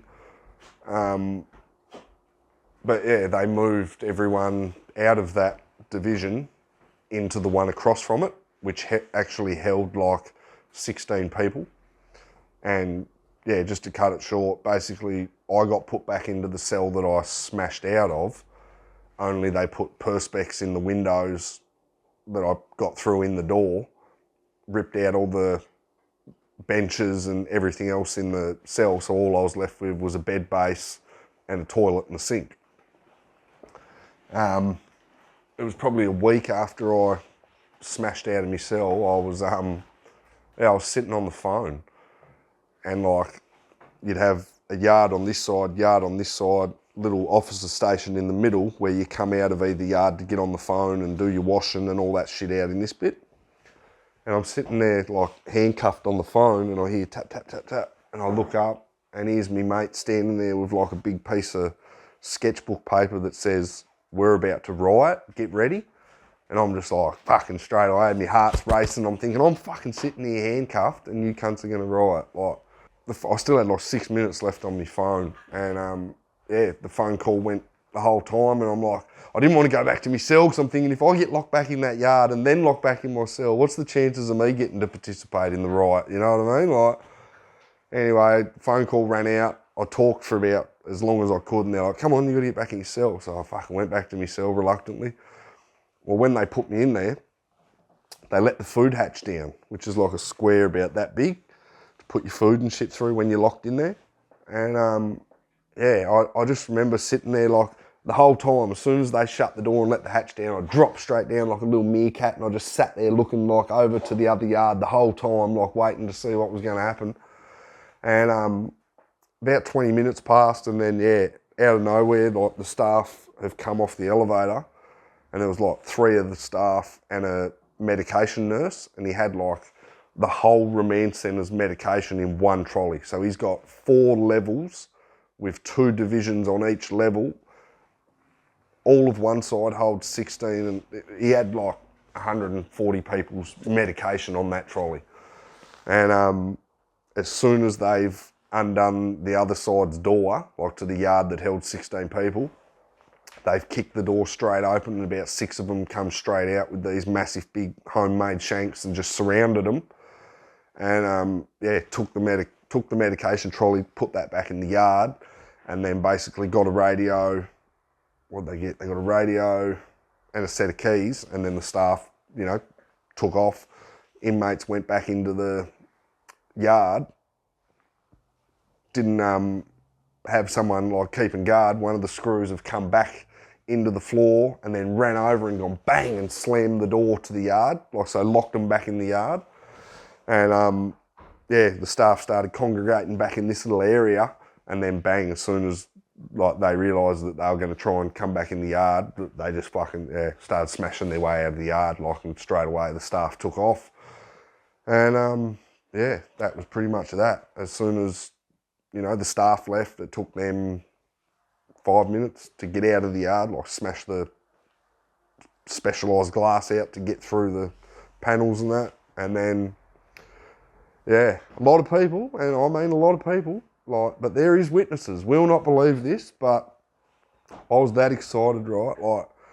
I was locked back in my cell after having just had my own little riot a week before, and now I'm watching these cunts trash this place on the other side, and I got that excited that I ended up putting a pair of socks on my hands and putting my hands out the food hatch and grabbing it like that, and just kept fucking slamming it up and down as hard, with all my might. In my mind it was coming off one way or another, but I didn't really think it would, but it did. And when I snapped it off, I pulled it back inside the food hatch, right? And I'm holding it and I'm thinking, fuck, that's heavy. That is actually heavy, just a hatch. And I fucking ripped the socks off my hands, and I'm fucking smashing it into my window, and I'm it's plastic, it's Perspex, I'm never going to get through that. Anyway, I fucking turned around, and by this stage I had a couple of little cuts, because it was razor sharp where it tore off the door. And I had a couple of little cuts across my palm where I was going like that with it, slamming it. And I wrapped a pillow around my hand and then tied it on there with a t-shirt to put the hatch on the pillow on the hand, and then just started slamming it straight into the wall beside the big steel frame around the door. And I'm not even joking you, man, the second time I done it, this thing I near lost it. The fucking thing went straight through the wall, and then sort of went to fall, it tilted. The only thing that stopped it from sliding down inside the wall cavity was the fact that there was a Rio bar going straight up like that, and it was just balancing on it. And I quickly pulled it back out of there and was like, fuck, if I lose that, I'm fucked. You know what I mean? I've got nothing to smash it. And couldn't believe it. The walls were hollow. They're still hollow to this day. I couldn't believe it. So you got fucking 140 cells in this remand centre right beside the police headquarters of Hobart, the capital of Tassie, and the fucking walls are hollow. I couldn't believe it. Yeah. And I'm just fucking hell for leather now, fucking bang, bang, bang, bang. I ended up making a hole probably that long and about that wide before the wall went from going flat to that, back towards me. And smashed a hole that big on this side, and then bent this bar probably that much, because it was going straight up and I could only grab a little bit of it. And I bent it just enough so the hatch would it actually started wearing a little bit down on the hatch because the Rio on the metal of the door, and I'm just there just going, and ended up getting a hole about that big out the other side. So while they're still smashing their way into my side, because it took them 5 minutes to get out their side, and now they've got to smash into my side. By the time they got out of their side and into my side, I was already fucking giving them that one. Out the side of the fucking wall, And that just G'd, they were just check this cunt out. That just G'd them up even more. They smashed their way into there straight away, and within 10 minutes I was out of that cell.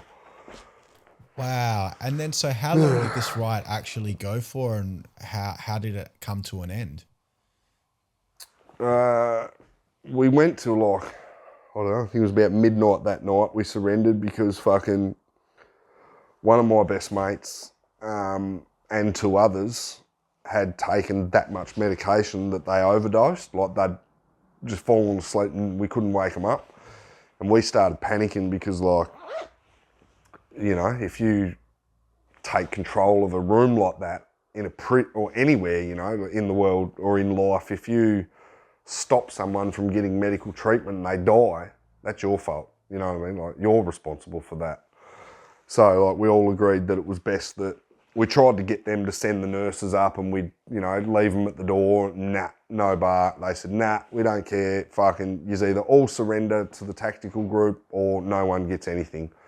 So we agreed to all surrender and, yeah, they were all rushed to Hobart Royal Hospital and kept on ventilators and shit for a few days because they had to have their stomachs pumped and all things like that. But yeah, that was at like midnight and it started at like 4 o'clock, I think. So Fucking 6 hell. hours. And then, so 8 what are the hours. repercussions? What are the repercussions for the inmates who participate in a riot like that? Well, I got charged for the $40,000 damage when I smashed out of my cell, because it was all on camera and everything, obviously. But there was, what was it? There was, I think, five people in total that ended up getting charged with the second riot, and that was only because they were recorded on the stationary camera between the 2 yards where the phone and the screws and that sit, like through the window. Like, so there's cameras in each yard, but then you've got the camera in the middle, like where you come out to use your phone and all that. Well, they didn't smash that until about 5 minutes after they got out of the division. So whoever was on that camera in that 5 minutes, smashing my windows and everything else, they were charged with the whole $250,000 on the riot. But it's pretty classic, man. There's a photo, I've got it here somewhere. There's a photo that was on the front page of the Hobart newspaper, and it says, "City lockup riot erupts." And it's a photo of them pointing the camera 4 stories up, because we were on the 4th floor, and there's 4 people hanging out the window. And there's me on the end of it, and like in the colour version, if you get the colour version, you can see like my arms are hanging right out, just hanging there like that, but I've actually got rubber gloves on. Everyone was making fun of me the whole day, and I'm just like, whatever. In 2009, you were charged with attempted murder. Murder, yeah. Now, can you talk about that? And the first question I've got was, is the incident something that happened while you were in prison, or did you get out for a little bit and then that's when you've been charged? Yeah, so what actually happened was, I know this is all a bit confusing, like for yourself and anyone that will listen to it, but so when I went to Ashley's that last time, escaped again, then got sent to the remand centre, then we've had these riots, then I ended up going to the prison, the main prison after that big riot. But to put it simply, I got locked up when I was, 17 and 4 months or whatever, and I didn't get back out again until I was 18 and 3/4 or something. I done like 15, 16 months.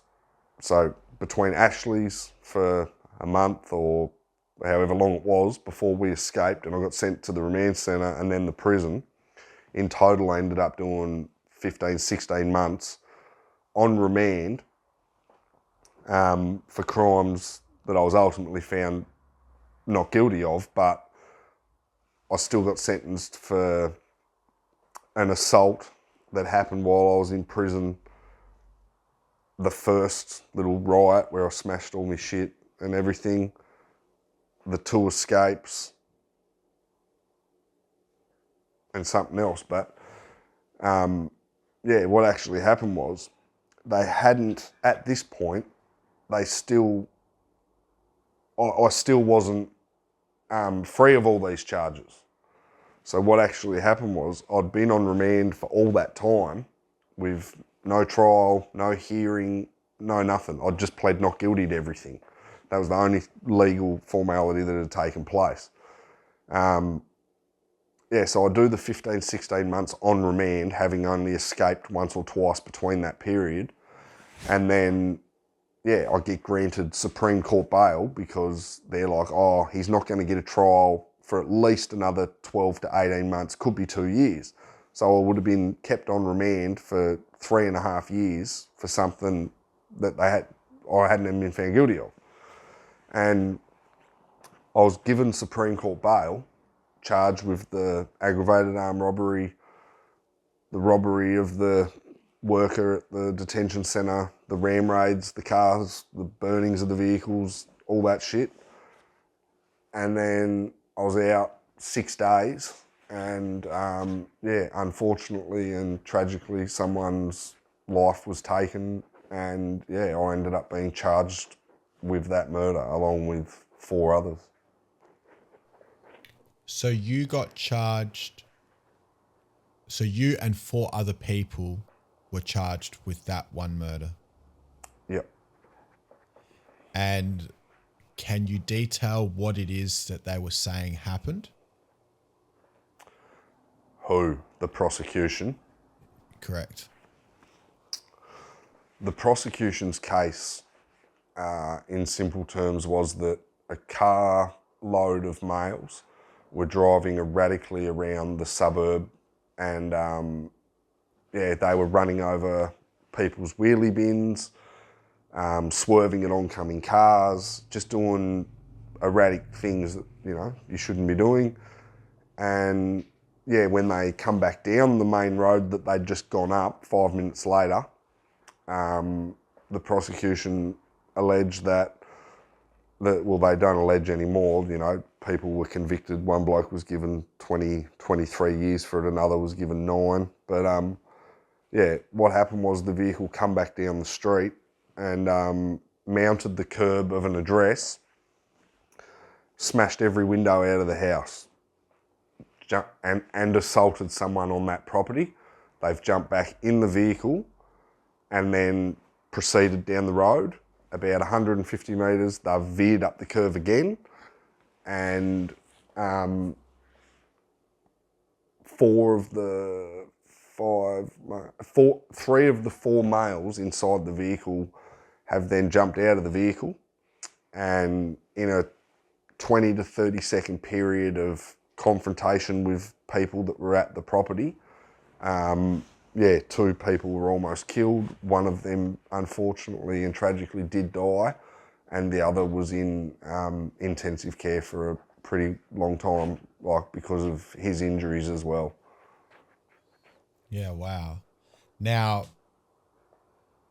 to my understanding, in Australia, if you get charged with murder, you face 25 years.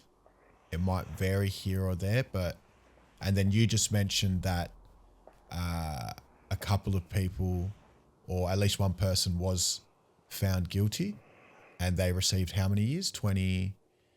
I'm pretty sure he got 23 years with a parole period of 17 or 18. Now, when you were charged with murder, what kind of shit goes through your head? And can you recall, what it felt like having something like that hanging over your head? And how long was the charge there for before you were found not guilty? To answer your first question, man, I'll never forget it. My next youngest brother was also charged. He was one of the 5 that were charged.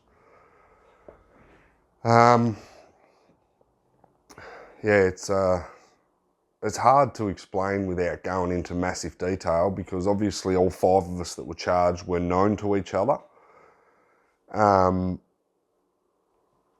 But yeah, like, it's a true test of people's, their character and integrity when you're charged with something like that, because you'd be shocked, like, how your best mates or your brother or someone will behave, react, and the things they'll say and do and hope for when you're all sitting there charged with murder, and there's 20 eyewitness statements, and amongst that 20 statements there's 13 different versions of which person actually give the fatal blow. And the person that actually done it ain't going to put their hand up and say, yep, I done it, until it's too late, that they have no choice. They're about to be caught out, trying to let other people take the blame. Yeah, it's a fucking horrible feeling, because at the end of the day, and this is something I want anyone that watches this and anyone that lives that life and rolls with that mentality of, oh, me boys, me brothers, they're me gang, they're me this, they're me that. Like, trust me, you find yourself in that position where, 5 years of charge with one murder, and like I just said, 20 eyewitness statements, 13 different people saying who actually give the fatal blow, and yeah, no one's prepared to put their hand up and say they actually did it, because they know they're going to lose the rest of their life. They're more than happy. They'll let you lose your life, trust me.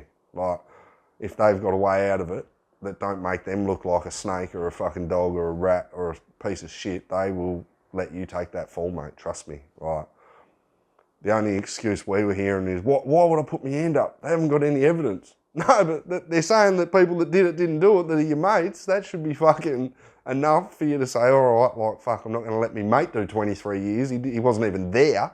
Like, not at all, mate. Like, do you know what I mean? You're talking a fucking long time. We're not talking 6 months or 2 years. Like, we're talking the rest of the best part of your life. Like, and so basically what you're saying, that's what happened when you got charged with this. Yep. And so I imagine that there were, obviously after this incident, certain people out of that 5 are no longer friends, etc. Were one of them, no, because he was never charged with it, mind you.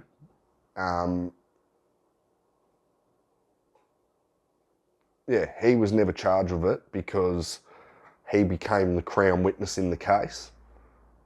So he was actually in the car.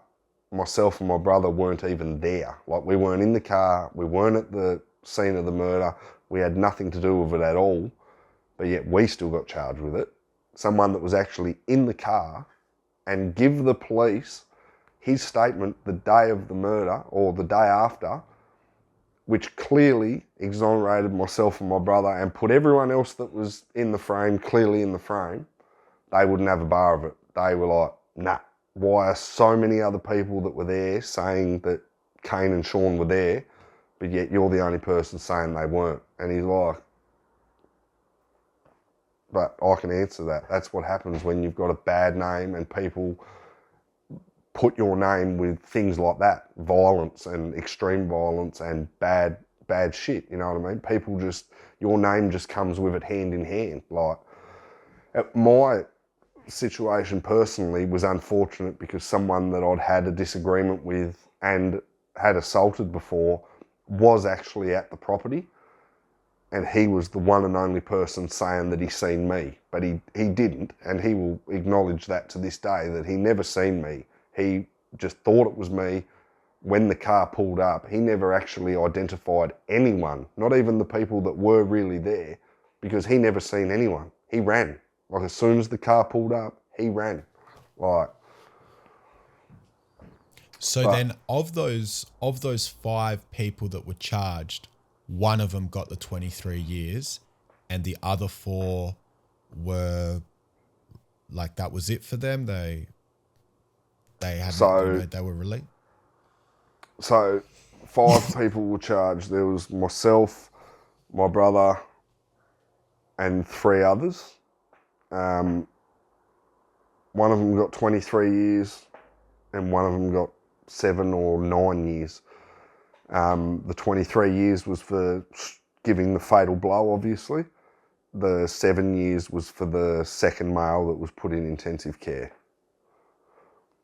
And that's, that's the one thing that I'd just like to really get out there out of all of this, is that, someone lost their brother, their father, their best friend, and, it was purely out of senseless, drug-fueled violence. Like, there was no need for it. And, although it ruined a lot of lives, mine included, I think it's not something that shouldn't be talked about. It's something that everyone should learn from, especially people out there, like I just said a minute ago, living that life thinking that, crime and the whole criminality image and the whole gang shit, like, I know a lot of people look at me and they think, I have listened to Pretty Boy over here thinking he knows what he's talking about, but I do. Like, that's the funny thing, I do. Like, I've been through some shit. Like, it may not look like it just by looking at me in the eye or seeing me sitting in this chair, but trust me,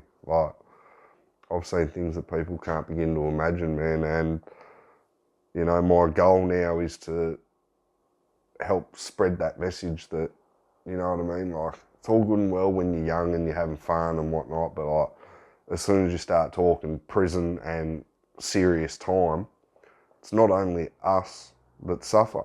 It's our families, it's our friends, it's our loved ones, it's everyone else. Like, and it's not worth it. Like, at the end of the day, it is not worth it. Like, I'd sooner be free, happy, and have nothing than be in prison, rich, and loaded. Like, If you were charged for that in 2009, how long did it take for them to find you not guilty?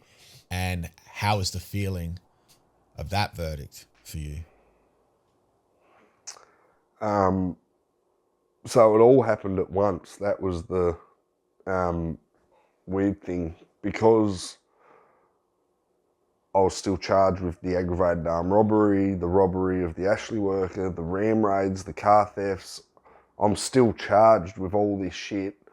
And the problem was, because I'd been charged with one thing for so long, and, I'm escaping, I'm assaulting other prisoners, I'm participating in riots, there's so much going on before my final court date that by the time I did get there, I was, it was a shit show trying to deal with it all. Like,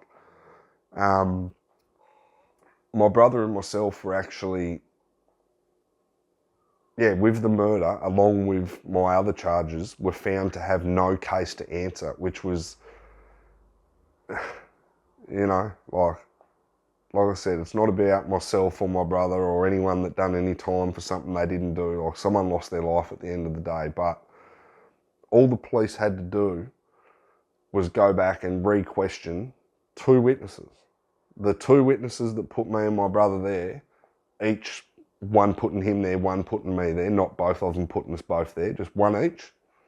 If they'd have just gone back to them witnesses prior to the court date, which come 8.5 months later, and said to them, are you certain there is someone from within inside the vehicle contradicting what you say? Like, so we have an eyewitness who was also part of the offenders group contradicting what you're saying. What do you say to that? They would have turned around and said, okay, I'm just telling you what I thought, or I'm just telling you what I think. I actually didn't see that, but it's likely, you know what I mean? Because that's exactly what they said when they come to court. Like, they were confident that that's what everyone thinks, but as you know, that's not how it works in court. We don't care what you think. We don't care what you think you know. Like, what'd you see? None of them seen us. Like, that wasn't the issue. The issue was the police could have fixed that before we'd done 9 months in prison. Like, and myself and my brother were like the second and third, or first and second or something, men in Australia to be charged, bailed with murder, because the trial still had to go ahead for the others, and we were going to be cleared of the charges. what they couldn't do, or what the others' lawyers argued and we agreed to, was that we'd be bailed, charged with the murder, pending the outcome of the trial, because if we didn't agree to it, there was no other option but to keep us in custody until the trial was finished, so as not to tarnish the image of the other people charged with it.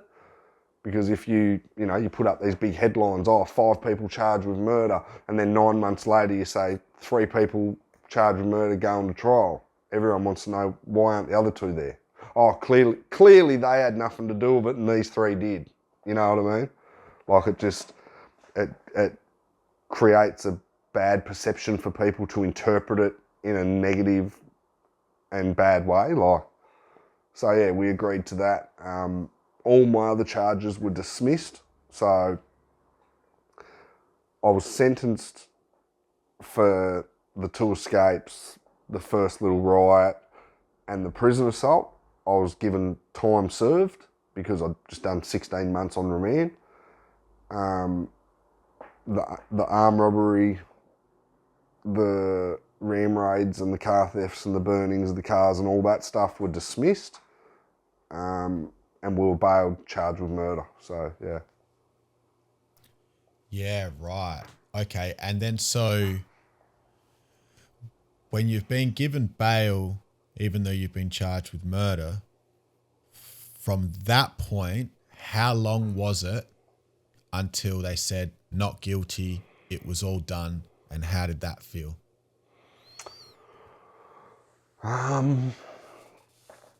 It was a few weeks because we had to wait until the trial was over. But no, it was good. Like,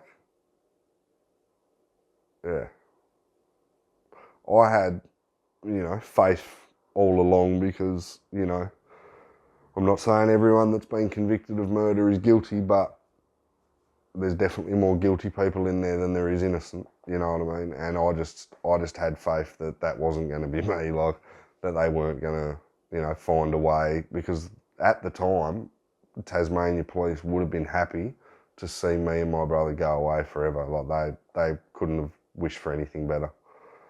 So, yeah, it was a relief, doesn't even begin to describe it. Like, just, I know actually, after that, from the moment I was released on bail to the next time I went to prison was the longest at the time that I'd stayed out of custody since I first went in at 11 years old. So in the last 9 or 10 years, after having them charges dropped, I stayed out for, I think it was fucking 4 months. And like, that was like, fucking, that was a long time, like, and I put that down simply to, nearly losing my life. You know what I mean? Like, I just, yeah. In 2015, so like around 5 years later, you were charged with an alleged kidnapping? Yeah, unfortunately, yep. So again, and I think it says that your brother was involved or allegedly involved in this particular incident. Now, can you walk us through, what the prosecutors were saying, and what the charges were, and, the whole circumstances behind that? Yeah, so, yeah, you're right. My next youngest brother, the same brother that was charged with the murder with me, was also charged with the kidnapping, aggravated robbery and aggravated assaults. The prosecution had alleged that myself, my brother and several others, including my partner at the time, had participated in the abduction, kidnapping, assault and extortion of another male from interstate. And yeah, what they were saying, parts of what they said from the very get-go were true, but the most important parts, the parts that had everyone charged with criminal offences that we never committed and looking at a very long time locked away in prison, they were the parts that had been altered to fit the victim's story that he wanted to portray in order to get off the major drug trafficking charges and the major pending charges that he still had pending in our state, you know, because he wasn't from here. Yeah. So, see if I get this correctly. So, they were alleging that yourself and one of your brothers kidnapped a drug dealer. Yeah, yeah. Okay. Now, and what you're saying is that in order the person that they're saying was allegedly kidnapped, they have told their side of the story, and in order to make that side of the story stick, the prosecution has kind of, you know, amended, you know, the truth or whatnot in order to fit that story so that you guys go down for the kidnapping. The police, sorry, you might have misunderstood me. The police didn't like amend his statement or anything like that. They just accepted it, which should have been like just by reading. I've read the original statements. When you read them, they are so crazy and they're not unbelievable, but they're pretty hard to believe, if you know what I mean. Like when you read it, you think, whoa, like, you know what I mean? That all sounds a bit full on, like, and yeah, as we learned throughout the fucking 7-week trial that we had in the Supreme Court, like he was lying through his teeth. Like he already had major drug trafficking charges in our state, wholly suspended, like major drug trafficking offences, and he's getting a wholly suspended sentence when he's a interstate drug trafficker. So, you know, they had even said it in his comments on passing sentence that the risk posed to him if he went to prison in Tasmania due to the nature of the people that have been charged with kidnapping him, the risk would be just too high. There is nowhere that he would be safe. All this crap. We'll give you a suspended sentence for bringing all that pain, misery and suffering into our state, you know, giving everyone drug addictions and fucking whatnot. We'll just let you go scot-free because you said a couple of our state's worst criminals kidnapped you. You know, that was the gist of it. Like, wow. And then I guess if it's a 7-week trial, what sort of jail time were you guys looking at for allegedly kidnapping this dude? This is no word of a lie. When the jury went out to deliberate their verdict, like myself personally, I've been known to have a couple of meltdowns in court just when things are being said and done that I find unfair towards me, obviously.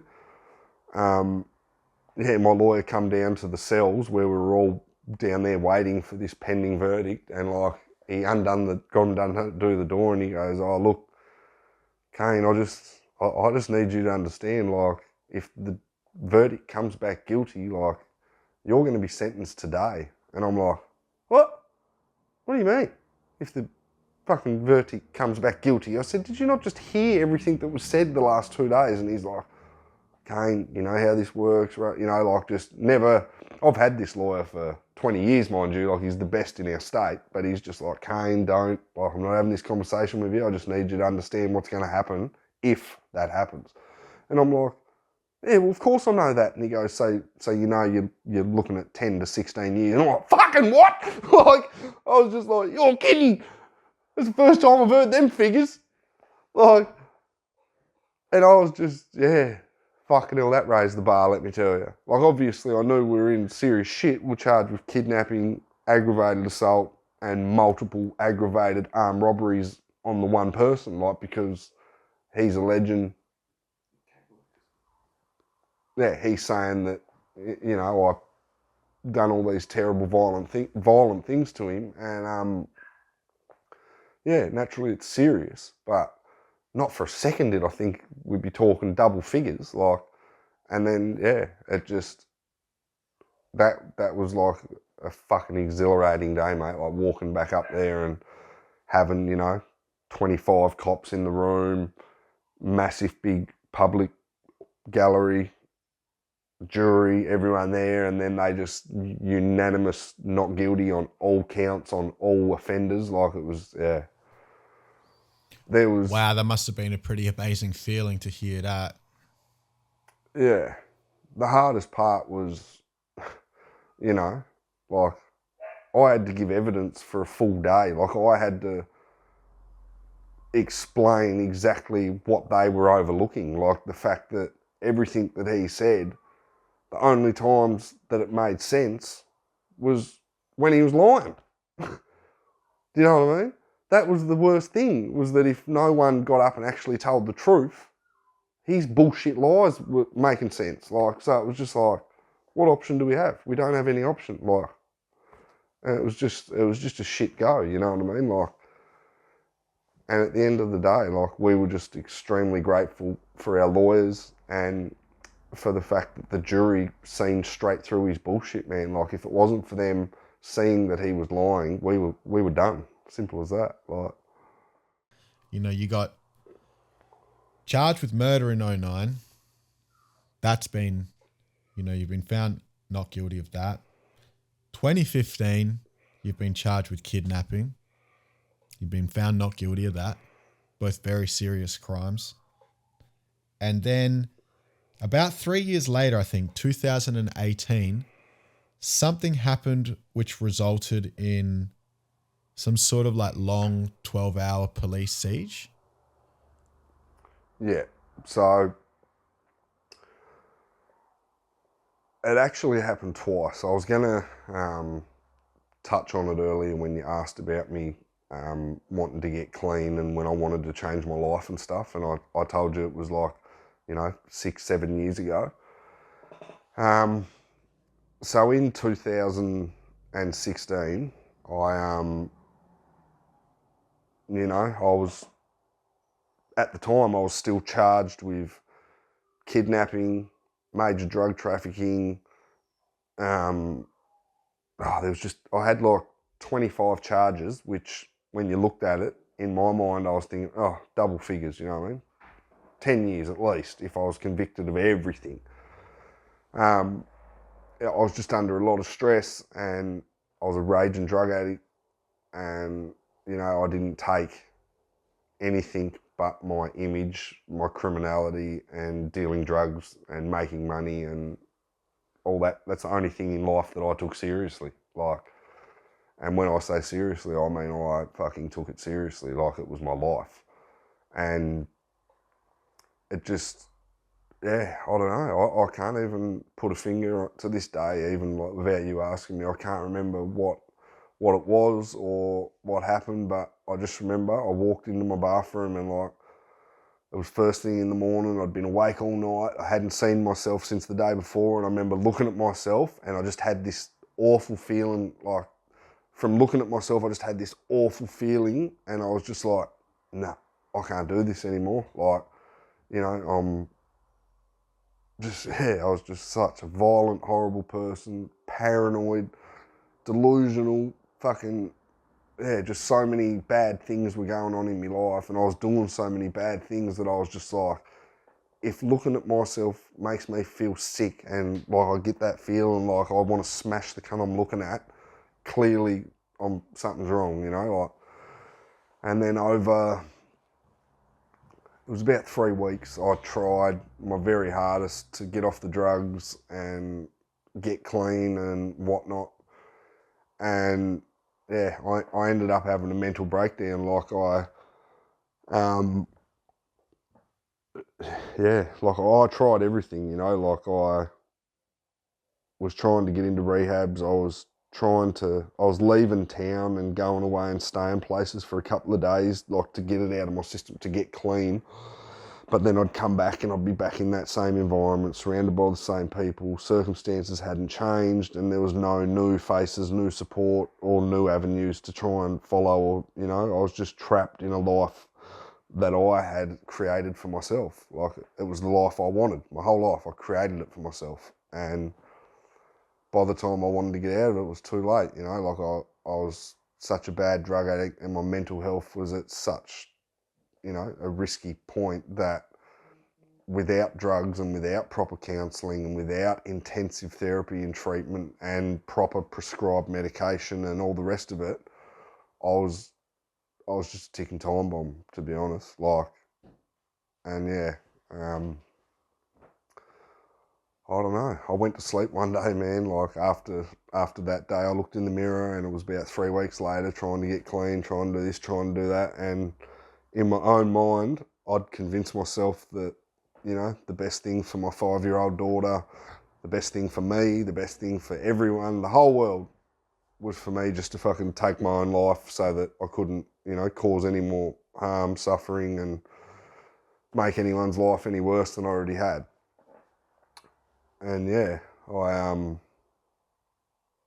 poured like 30, I think it was 30 or a 40 litre, one of those massive big tins of cooking oil all throughout my house. And then obviously, you know, cooking oil doesn't just ignite on its own, so I've got a little bit of petrol and just enough petrol in the right places to ignite the oil, and yeah, set fire to the house and tried to hang myself after I'd set fire to the house. But yeah, I'd never actually remained inside a burning house before to know what it was like, so I didn't have enough time, obviously, to sort out hanging myself, so I had to get out of the house because I was going to suffocate on it. And long story short, I actually set fire to the house while it was surrounded by police. Like, that was, there was a shop right next door to my house, and like, I'd been having a meltdown since I woke up, like just smashing windows out of the house, smashing everything. Like, I was just, and the house was surrounded by police when I actually set fire to it. And yeah, I ended up having to get out of the house because I nearly suffocated. But yeah, when I got out of the house, obviously, you know, like, there was guns drawn on me and whatnot, and I was demanded to lay on the ground, and I was just like, nah, like, this isn't happening. Like, I can't believe this. Like, I can't, you know, I wasn't going back to prison just to come back out and do it all over again. In my head, I was just like, nah, I can't.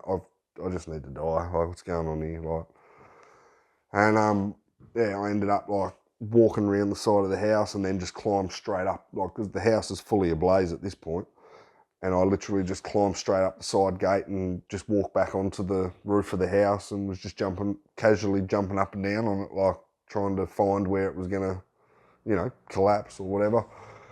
And yeah, it escalated from there, man. Like, obviously the fire brigade and stuff come, and by this point they had like some tactical police there, like the ones that have rubber bullets and tasers and helmets and all that shit. And yeah, while they were, you know, putting the fire out, I was like I'd kick the chimney over and shit, and like there was bricks and that and I was throwing bricks at them and shit. They were shooting me with rubber bullets. I was throwing bricks at them. They were trying to put the fire out. I'm throwing bricks at them. Like, it was just fucking madness, to be honest. But yeah, this went on for like 8 hours, and I ended up like having full fucking meltdown. Like, climbed down, was obviously taken into custody, ended up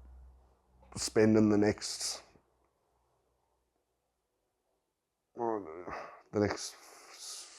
13 or 14 months in prison. Just the whole time I was working on my mental health, I was speaking to sexual assault support counsellors. I'd finally started engaging with psychiatrists properly. Like, I'd always not taken the piss out of them, but would never let them prescribe me medication, would never accept that I was delusional for thinking certain things, would never let them challenge my core beliefs, would, you know, like, was just such a brick wall, you know what I mean? Like my life and my way of life and the way I think and the way I feel about things is how it is, and there's no one that's going to tell me otherwise.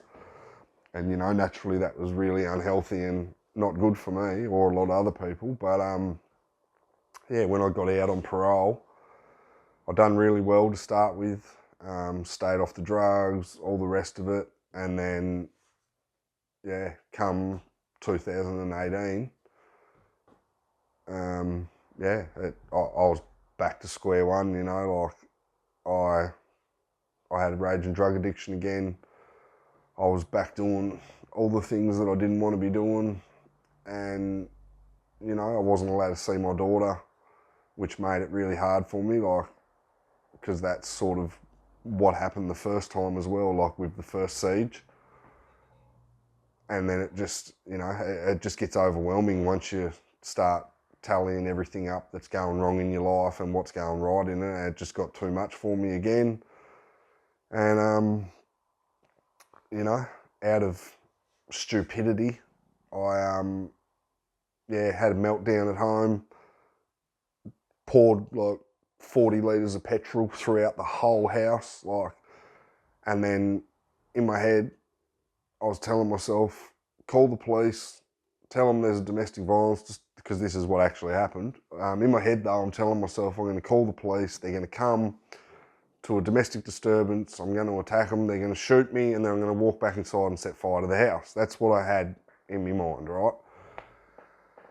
And yeah, long story short, I've called them, they asked who it was, I told them who it was, and then, yeah, told them there was a domestic disturbance and they had to get here immediately. Someone was going to get hurt. That was just to get them there straight away, you know. And, yeah, when they got there, it was an officer that I actually knew and had known for quite a long time.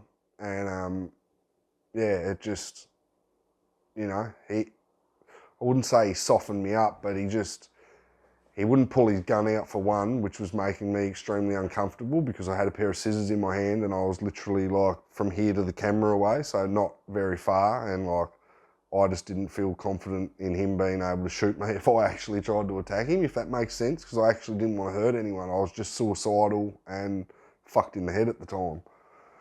And yeah, long story short, I ended up like trying to convince him that he needed to take his gun out in order for me to fucking, you know, come forward, because I didn't think he'd be able to, you know, if I actually did try and go for him, I didn't think he'd get his gun out in time. And yeah, basically he just pleaded with me not to, you know, think about your daughter, think about your life, there's no need to do this, fucking, and I ended up just going back inside, barricading myself inside, and yeah, the next time I pretty much looked out the window, it was surrounded by full tactical police, and yeah, they had a negotiator just like last time, and yeah, naturally they wanted me to just hand myself over, but yeah, I was in such a bad way. It was just like deja vu from the first time. Like all I kept thinking in my head was, I've been through this 100 times in my life. Like the police come, they lock me up, I go to prison, I come out with a drug addict, with a drug habit.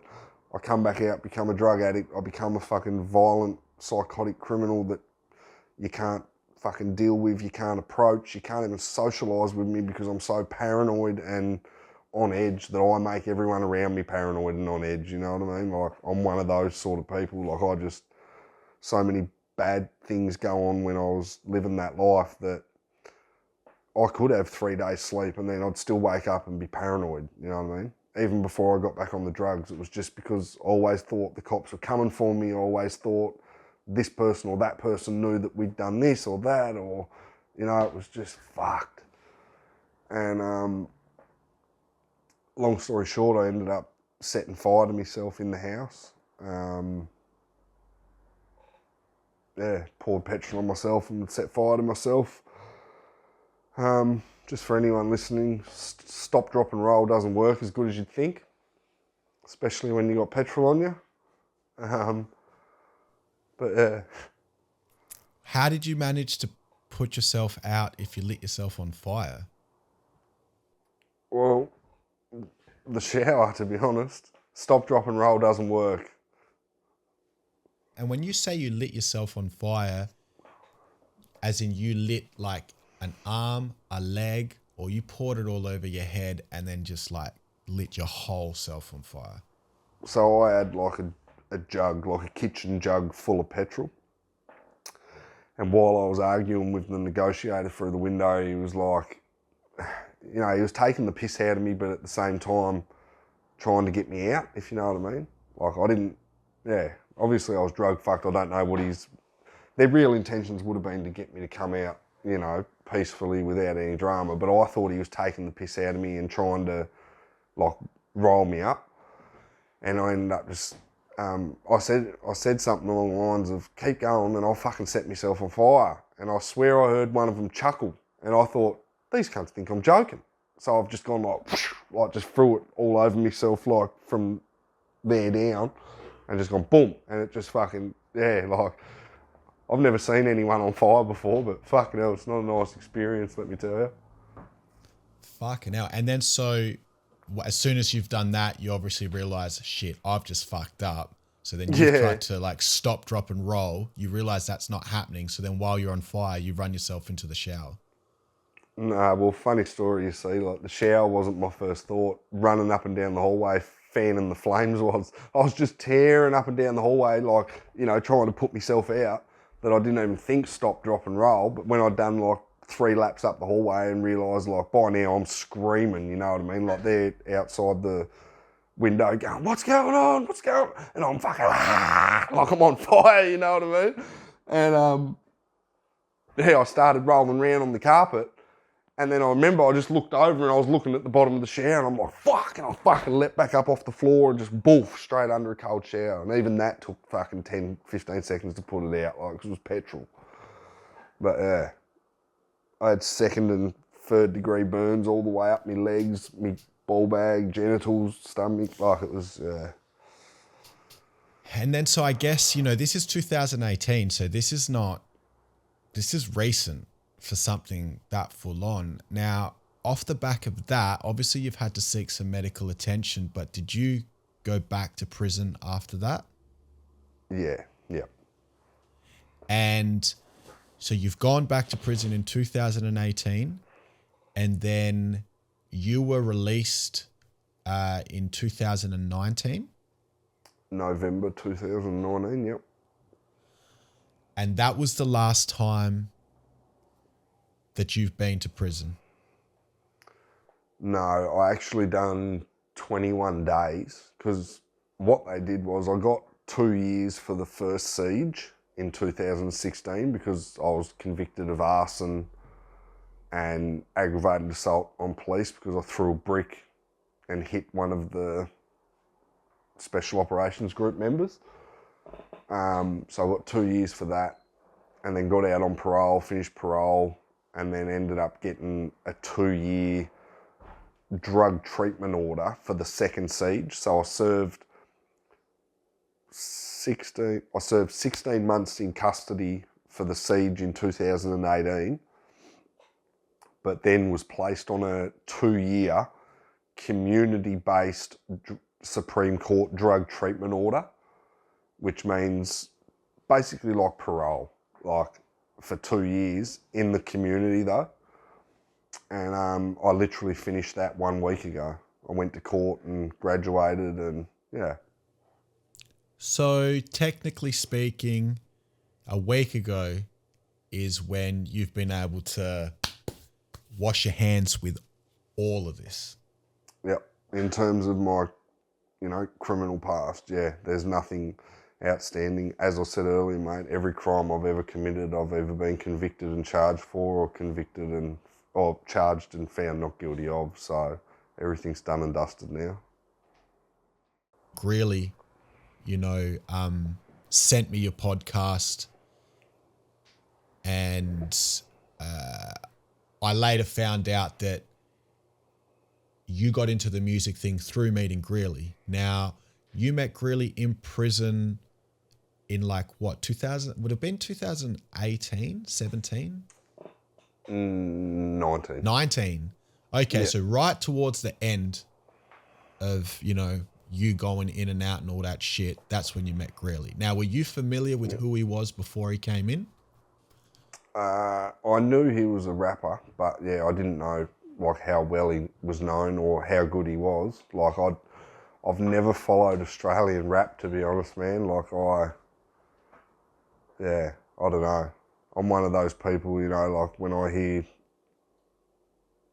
someone's an actor, I say, well, what was he before he was an actor? Or where did he live before he lived in Hollywood? Or, you know, and I've listened to a lot of Aussie rap over my life, and, you know, every time I try and dig in to find out who these rappers are and who these artists were before they were artists and whatnot, you know, not that it matters where you come from or what you've done before you make music, but in my opinion, like, I can't listen to someone that raps about something they haven't seen, let alone done, or something that they dream of but will never experience, or, you know, like I know that's a shallow way of looking at it, because at the end of the day, music's art and people can write and rap and sing and melody about whatever they want. But for me personally, it's got to be authentic. Like there's got to be some merit behind what they say. Otherwise, it's just shit to me. Like that's just me personally, you know. And so then I guess in relation to Greeley, do you recall, like, how was it when you guys first met, and did he approach you, or is it something about him that made you approach him? How did the relationship sort of begin? One of our mutual friends actually introduced us, because like Greeley had been there for a few days, like before we actually spoke, like, and one of our mutual friends was like saying to Greeley, oh, me mate CAINE writes raps, like he's got heaps of raps, rah, rah, rah. And like at the same time he's coming back and saying to me, oh, I told Greeley that you write raps, and I'm like, oh, does he want to look at, you know, like I was all excited, does he want to look at him? And he goes, oh, he didn't say anything. And I'm like, oh, you know, can you introduce me to him and whatnot, like just, and ended up introducing us. And then from that day forward, man, fuck, we didn't spend a day apart, to be honest. Like from that day forward until one of us or either of us, both of us got out, we'd pretty much just, you know, at least spend a couple of hours together every day. So had you put pen to paper and played around with the raps thing before that day that you met Greeley? Or did that all start because of the introduction to him? No, I've been writing raps and stuff since I was like 11 years old, but I never knew how to bar out a verse. I never knew that bars were called bars. I just thought I knew what a verse was, but I never knew what a bar was, if you know what I mean. I'd had no experience or personal relationships with anyone that had done music seriously on any level until I met Greeley. Like, yeah, that was my, you know, introduction to music, was meeting him pretty much. And do you think that meeting him, and obviously, you know, I know Greeley quite well. I can only imagine if he saw something in you musically and he saw that you were enthusiastic, he'd just be like, let's go. Doesn't think twice. Do you think that experience of meeting him and getting into the music is what has helped you make the decision to no longer live the life of crime? Oh man, it's the single most important reason why I'm sitting here. There is no questioning that. Wow. Well, shout outs to Grills, man. You know. Yeah, shout outs to Grills. He's in the background here somewhere.